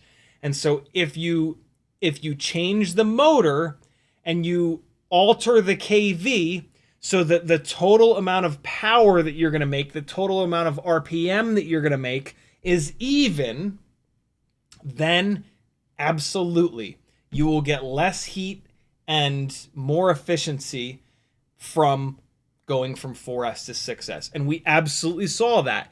There's a big difference in the runtime on a 2400 kV 2306 on 4S versus a 1600 kV motor on 6S. There's a big difference. Unfortunately, we all got greedy and 1600 became 17, became 18, now it's like fucking 1960 kV on some of these motors. And it's kind of out the window, and we're getting and now we've gotten totally greedy, and the battery sizes have gone bananas. And now we're running like 6S 1700, 1600 kV batteries on these death machines. But before we got greedy, we were getting like multiple extra minutes from 6S builds on equivalent kV motors. But the misconception that is everywhere is that, oh, I can just take this rig and run 2S on this 1S build and run 2S on it, and it's more voltage, so it'll definitely run cooler. And you plug it in and the thing bursts into flames. You have to adjust. If you want that to pan out, you have to change the kV of the motors so that when you increase the voltage, the motors aren't all of a sudden turning way higher RPM, making way more heat and power. FPV says, why can't you run 702 on 2S? You can, but there's not going to be any benefit because the full answer to that question is A, there are no frames that take 2S. B, the smallest 2S batteries are going to be way too heavy for this as small of a rig that would make sense to run on 702s. But if there was a lightweight enough battery and a frame that could hold it and an AIO that could handle it, a 702 motor. So if we took a 702 15,000 kV motor on 2S and we compared it to a 702 30,000 kV motor on 1S, the 2S setup would fly better. Because we're starting to push 702s towards their limits. If you were to compare a 702 10,000 kV motor on 2S to a 702 20,000 kV motor on 1S, there would be almost no difference because in that scenario, the kV is so low that the 1S 20,000 kV 702 is nowhere near its limits. We go up in voltage when we've reached the limit of the lower voltage, which is exactly what happened with 5-inch rigs 5 or 6 years ago when we went from 4S 2400 kV motors up to 6S 1600, 1700-ish kV motors. The only and the easiest way to kind of figure that out is to feel for heat. It's about heat. The reason that we go up in voltage is to avoid waste, and heat is the waste. So if like for us with Tiny Whoops, on 1S, on 702 motors up at like 30, 35, 40,000 kV motors, we're starting to get a little bit of heat creeping in. And if they made a small enough, the big problem is that like 300 mAh is sort of the limit. When you go smaller than 300 mAh, the batteries don't work as well. Just the cells are just not, I don't know what it is, but they just don't. Like a 260 mAh 1S battery, pound for pound versus the 300, it doesn't perform as well. And so we're, again, this is why this is so difficult. Like we live in this world where all these things are kind of competing. And so like you grab onto one of those things, voltage, and you're like, oh, well, I'm just going to run 6S on a tiny whoop. Nope. All these other things are going to suffer from that, right? Like we live in this world where we have to balance all these things, all these spinning plates. We got to balance them all at once to find the right combo. That's another super common kind of misconception. And it's just, you learn about one thing, and this is fine. We've all done this, myself included. You learn about that one thing, you're like, well, fuck, I want to push that thing as far as I can now that I understand it. You got to understand all the other things too. That's what I'm here for, though. So you're in the right place. And that's a great thought. Like having that thought means that you're starting to understand this shit. So that's a really good thing to have those thoughts, guys. But don't just run with them. Bring those thoughts here. Bring them to Joshua's chat. Like ask before you go giving advice when you start to think that you're every time you think you're starting to understand FPV, there's still a couple blind spots, myself included. There's still shit that I don't understand. I understand an awful lot. But I still 100% have blind spots, and I still learn all the time. But careful when you start giving people advice, because it's super easy to be like, oh, yeah, run a higher voltage. And it's like, oh, no, that's not the answer at all. So just be mindful of that. Dave S says, interesting, 1103 and 1202.5 are nearly identical volume. They are indeed. And an 1103, pound for pound, will run hotter than a 1202.5, right? Because it's taller, it's not as wide. It's a 1103 versus 1202.5 is 2207 versus 2306. It's a very, very similar kind of combination there. McBucas says, what are the standard mounting configurations? What are the standard mounting configurations is the big change between 10 millimeter motors and 11 millimeter motors? Are there toothpicks that fit both? Are you talking about like bolt pattern, like to bolt down to the arms? I think you are, but confirm that for me. Tim S says, 3D print a motor. There are loads with incredible detail that could be scaled up. That's a cool idea. That's a very cool idea. Cole Power says, I'm pretty sure it's every 3 stator pulls. So if you have 12, it's 4 active at a time. That's what it is. Yep, it's every 3. It's every 3. Good call.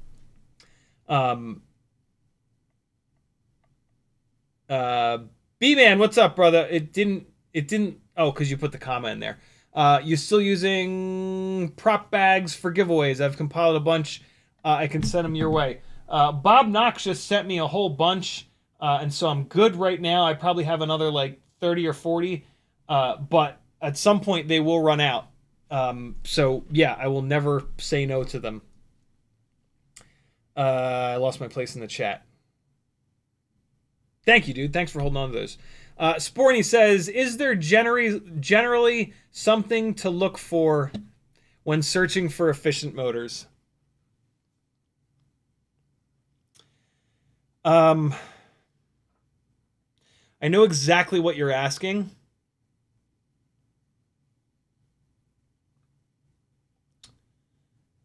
No.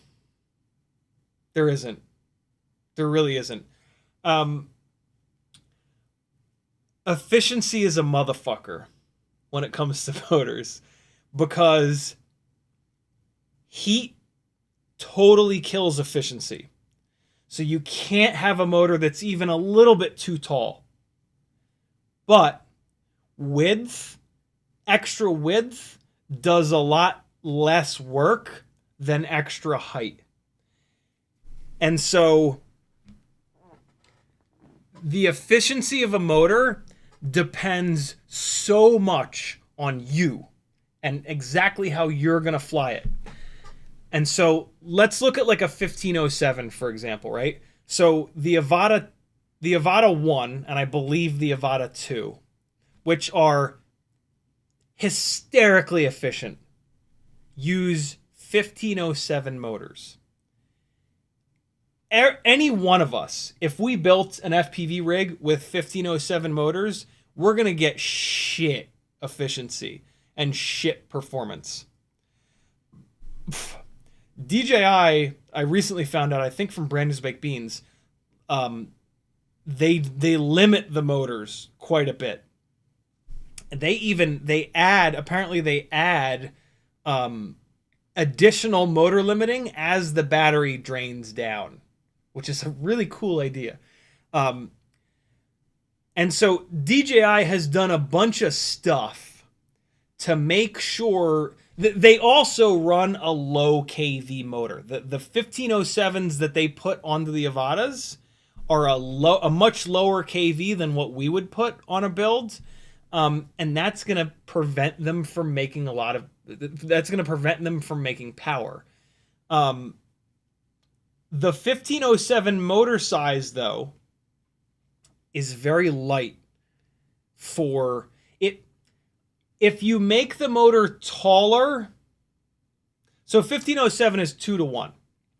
A 2-to-1 motor has the potential to make a lot of power for a fairly small and lightweight motor.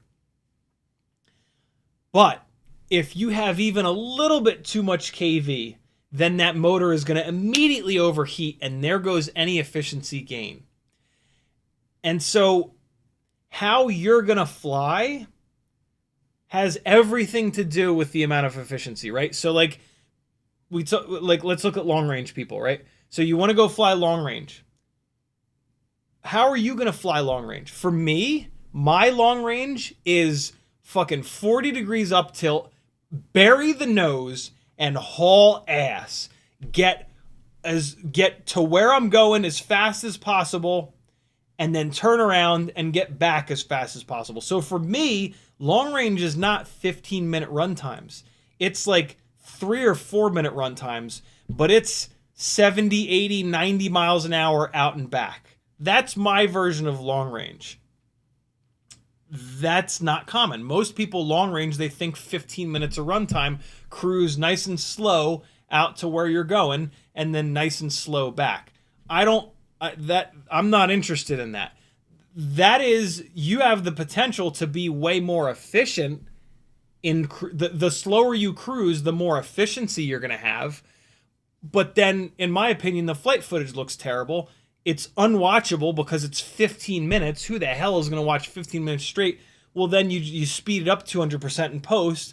Well, that doesn't work for me because at 200%, the clouds are going to look all weird, right? God forbid there's a car on the ground. It's going to be going like this, right? And so it's impossible, right? It completely depends on the pilot. And so efficient motors are all about how you're going to fly them and the build that they're going to be on.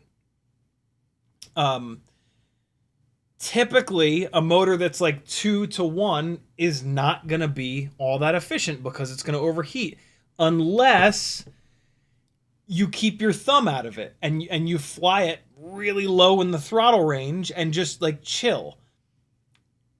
At that point, you may as well have gone from a 1507 to like a 1505, because if you're only using a little bit of throttle, then what the hell's the point? Well, maybe the point is that like with a 1507, you can get a massive burst of power in an instant if you need it. And the motor will get really hot, but then if you get back off the throttle, you're going to be totally fine. And I'm assuming that's why DJI chose a 1507 for the Avata, because they can, for the Avatas, because they can have it spike a bunch of power And I'll bet you they have some shit built into their software that if you go, if it needs the power by going full throttle, or if there's like if it goes off set point and it starts to prop wash or something, they can allow it to send a shitload of power to that motor. But I bet you they've got like a quarter of a second timer, and then it artificially drops the throttle, drops the actual amount of power going to that motor after a quarter of a second, no matter what, because otherwise those 1507s are going to get real hot. The efficiency goes out the window. It might even desync, shit like that, right?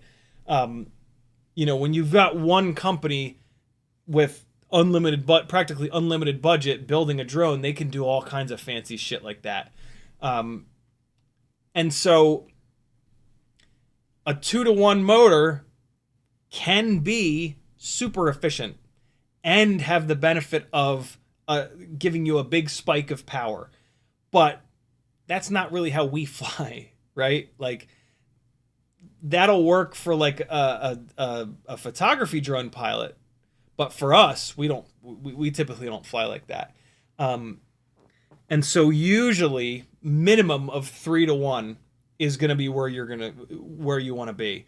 And then the wider you go, the more you can push it. The faster you can fly it, the more throttle that you can carry for more time, and it'll still stay cool and it'll still stay efficient. So it's a really interesting balancing act of like, how much throttle are you going to use? How heavy is the thing going to be, right? Reducing weight is mega for more efficiency. What's the KV? How wide is it, right? It's a balancing act, as with everything in FPV. Flurk in the Berg with a $5 super chat. He says, Chris Rosser mentions max prop tip speed 460 miles per hour before transonic airflow starts to mess with things, basically sonic boom. True for tiny whoops. Most 702s are way over that. The guards will drastically affect that. I never did the math. There's another website. I guess I didn't save the link. There's another website that calculates tip speed, which is really important. It's always important not to get the tip speed up to sonic boom, because that's where all hell breaks loose, right? But you want to get somewhat close to that, which I'll admit I don't understand. I do not understand why there's an efficiency gain getting close to the speed of sound. Totally makes sense why when you hit the speed of sound, it's going to be drastically less efficient. But I don't get why there's an efficiency increase there. I don't need to. If somebody else has figured it out, and we just go by that. I've never run the numbers to realize that tiny whoops are way over that. My guess is that one of the things that so here's the last thing that I'm going to kind of talk about with this. So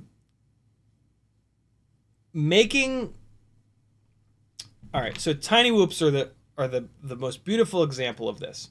The smaller a propeller gets, the less efficient that it gets, because the majority of the inefficiency in a propeller is at the tip. You've got a high pressure zone on one side and a low pressure zone on the other side.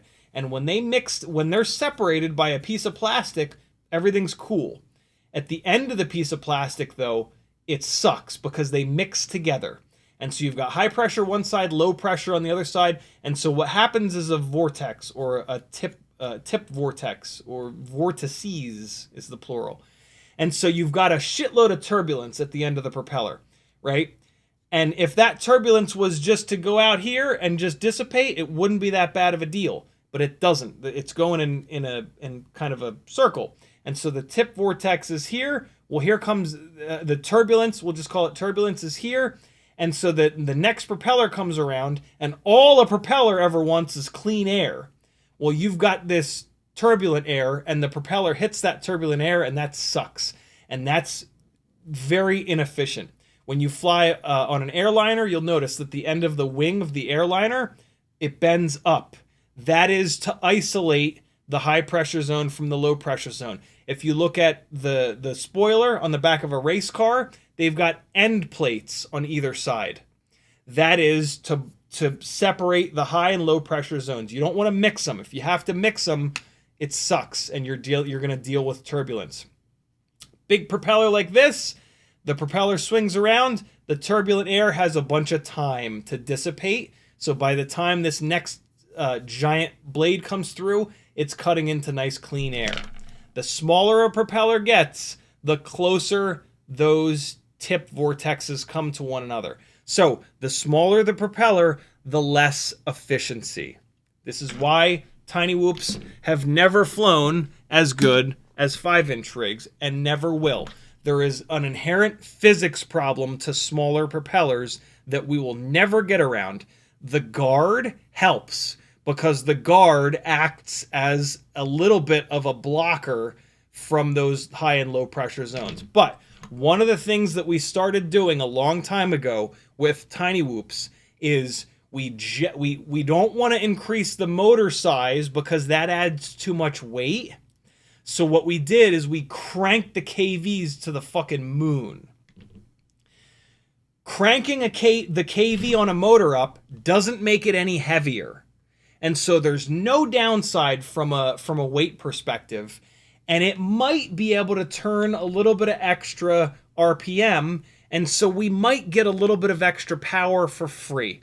And so a situation that we're in for sure with tiny whoops more than anything else is that we have motors that are a really high KV, and when we put the propeller on, it can't get anywhere near that rated KV. So if you take 40,000 KV and you put it into a prop tip speed calculator, it's going to say that it's probably way above sonic boom.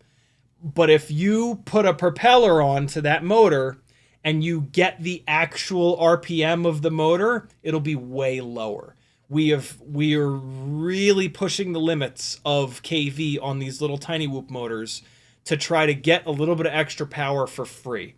And you sacrifice efficiency when you do that, which is why, like with the super high KV motors, you'll see a significant decrease in the runtime. And with tiny whoops, that's kind of what we balance. This was like what we were doing last year. We kept the last few years, we just kept pushing the shit out of the KV. And we're seeing the runtimes come down, but like, it's like, okay, it's not coming down that much. It's not coming down that much. I don't think I signed an NDA on this. NewBeeDrone sent me a motor last year that was ridiculous KV. Like, stupid. My guess would be like 45. No, actually, it's probably like true 40,000 KV, maybe even more. I worked with Kelvin a bunch to try to figure out what the actual KV of the motor was. It was absurd. It was absurdly high KV. Never mind. I'm not gonna go that deep into it. All you need to know is that it was hideously high KV, and the runtime was there was a massive hit in runtime, and so that was like it was actually really cool that it happened because it was like, okay, here's the fucking limit. Like, we absolutely cannot go this high in KV. Like, the runtimes come down to like 1 minute. The motors are actually hot. Like, it was the first time ever that I could like touch a tiny whoop motor after landing it and feel any kind of actual heat. And so there's absolutely a limit. But in the world of tiny whoops, we have pushed the KV much farther than anywhere else in FPV because of the efficiency. We need to get a little bit more power for free. We can't make the motor stator size bigger because that wrecks the way these things perform. 702 is the perfect stator size. It is the perfect motor weight for a 65 millimeter tiny whoop. And so then we've found that, done, leave it. And then we just took the KVs and just kept pushing them and pushing them and pushing them and pushing them. And so now it's cool because it makes it super simple. You buy a motor, in a certain KV, you see if you get the runtime that you want. If you want more runtime, you go down in KV. If you're okay with that runtime, or it's a little bit too much runtime, you can go higher in KV. It's nice and simple. But that's because we've figured out like the all up weight that these things fly really good at, and the 702 motor is the only is the right weight motor for that all up weight. And yeah, the raw KV of a motor is no load. Always remember that. That is no propeller on there, and the smaller the build, the bigger of a difference there's going to be between the actual RPM that it'll turn with no prop and then the RPM that it'll turn with the prop on it. And that is with tiny whoops, it's a massive difference. The bigger you go, the more that closes up. Make sense? Nick Buca says, yes, motor bolt pattern. I mean, there's just 3 versus 4. And so what are the standard mounting configurations? Is there a big change between 10 and 11? There are toothpicks that are drilled for both 3-bolt and 4-bolt. Most 10 and 11 millimeter motors are 3-bolt, but there are some 11 millimeter motors that are 4-bolt.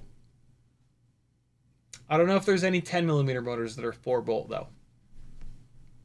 And then once you get to 4-bolt, there's all kind. There's 9x9. There's a bunch of different mount patterns. FPV says picking motors and props is the hardest part of the build. Absolutely, absolutely, and it should be, because it has the biggest effect on performance. Jamie Flies FPV says, appreciate the learning today. I love this topic. Thanks. You're certainly welcome. Thanks for sticking around. Bad says, morning from the UK. We'll be rewatching the stream later. Hope you had a good one. Sporny says, thanks for the take on efficiency. That was really interesting. For the record, I'm certain that I'm forgetting 1 or 2 things. I'll remember them as soon as the stream is over. If they're super important, I'll put them over on the Discord. I have talked about this quite a bit over the years, so there's a chance that I'm like 99% there. But it's a lot. There's a lot of things that are happening all at once, which is why it's the hardest thing to do. The motor prop combo is absolutely the most difficult part of any build, but it's also the most rewarding part. That's where you want to, think about the positives, right? It is absolutely the most rewarding, and when you get it perfect, you'll know it, and that's really cool because, you're on F4 flight controllers and you buy a bunch of F7 flight controllers and you spend all this time solder them all up, you put them all in, oh great, wow, and then you go out and fly it, and it's absolutely no different. And you sit there and convince yourself that it's different because you just spent all this time and money, but it's no different. You buy a different motor, you feel that shit. You swap propellers, you feel that. You buy a bunch of different motors and a bunch of different propellers, and you figure out that perfect combo, and then you fly any other rig, and you're like, oh shit. And then you're screwed, because then every single other rig that you've got to go through that same that same thing, because you realize what a difference that is. 5-inch has benefited from the biggest R&D cycle in all of FPV, and so if you don't have a 5-inch build yet, and you want to experience what a beautifully matched propeller, motor, all up weight, battery voltage, whatever, all the things combo can produce in terms of flight characteristics, build a 5-inch rig. With tiny whoops, they've probably had arguably I was about to say the least amount of research, but that's not true. They've had the worst part selection, that's for sure. 2 years ago, we started to figure it out with tiny whoops. Last year, we really started to dial it in. And now the tiny whoop setups that we have are pretty good. But they've still got, they can still be better. 3-inch builds are probably where the least amount of time and effort has been spent. Fortunately, they're probably where I've spent the majority of the time, so I've done a lot of the work for 3-inch rigs to kind of figure out 1404s are great, 1604s are great too. 1804 is a little bit too big, but with a really pitchy prop, it works really well. And so, yeah, it's actually not that bad.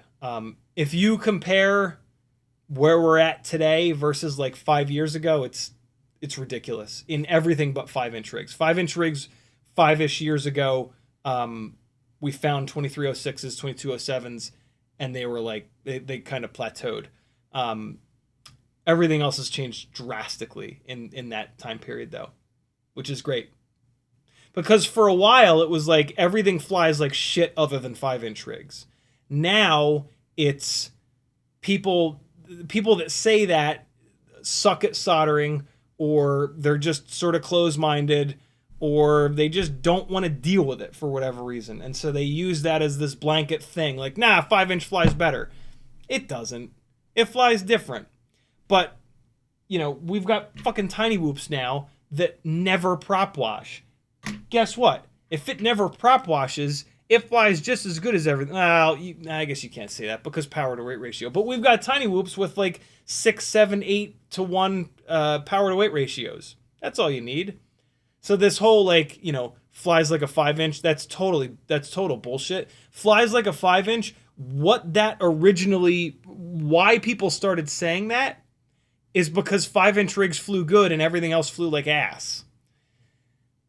That's not the case at all anymore. So, like, flies like a 5-inch, really what that means is it weighs 600 to 800 grams and has a 5-inch diameter propeller.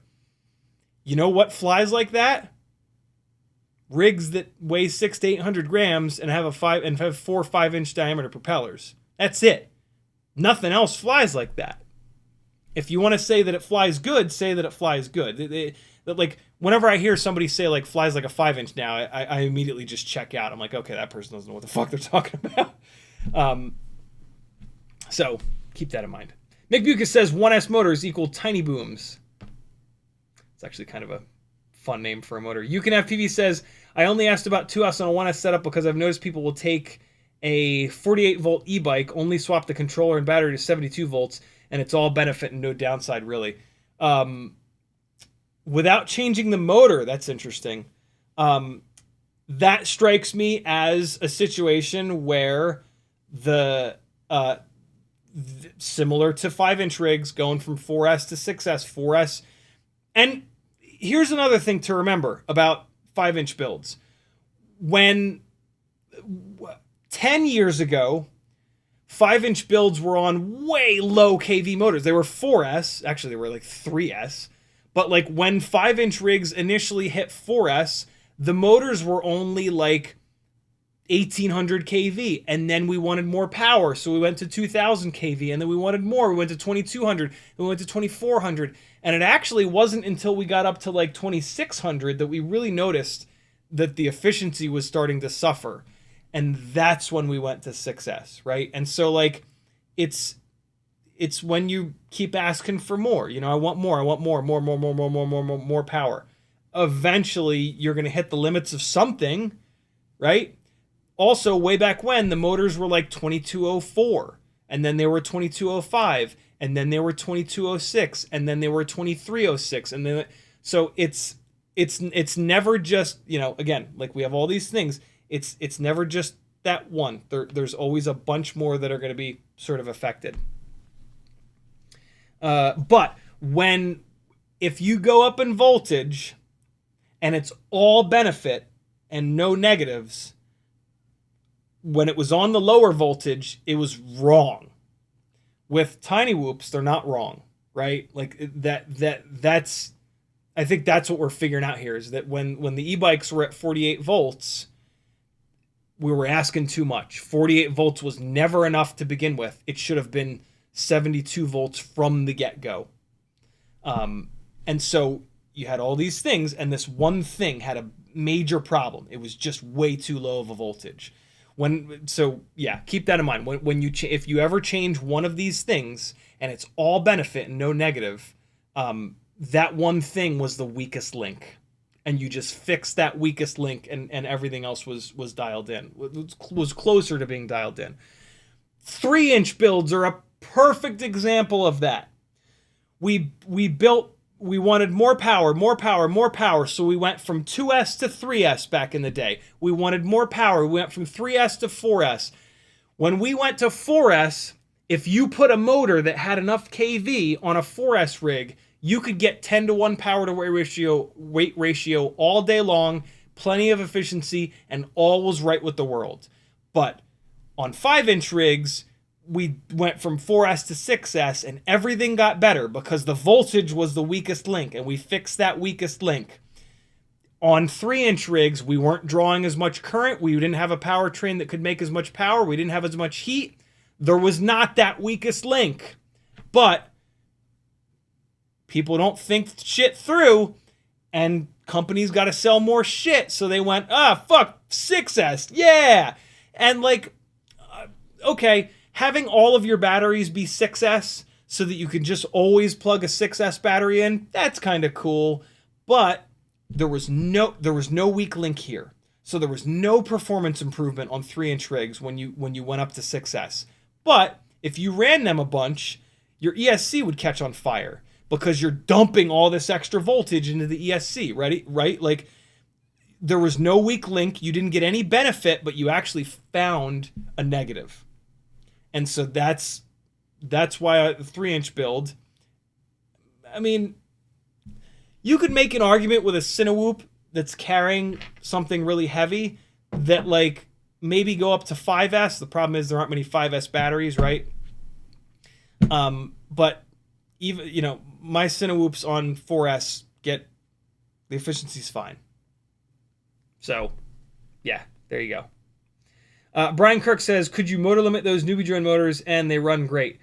No, they were so high of a kV that motor limiting them down to 80%, that was what I did, 80%, 75%, they were still getting too hot.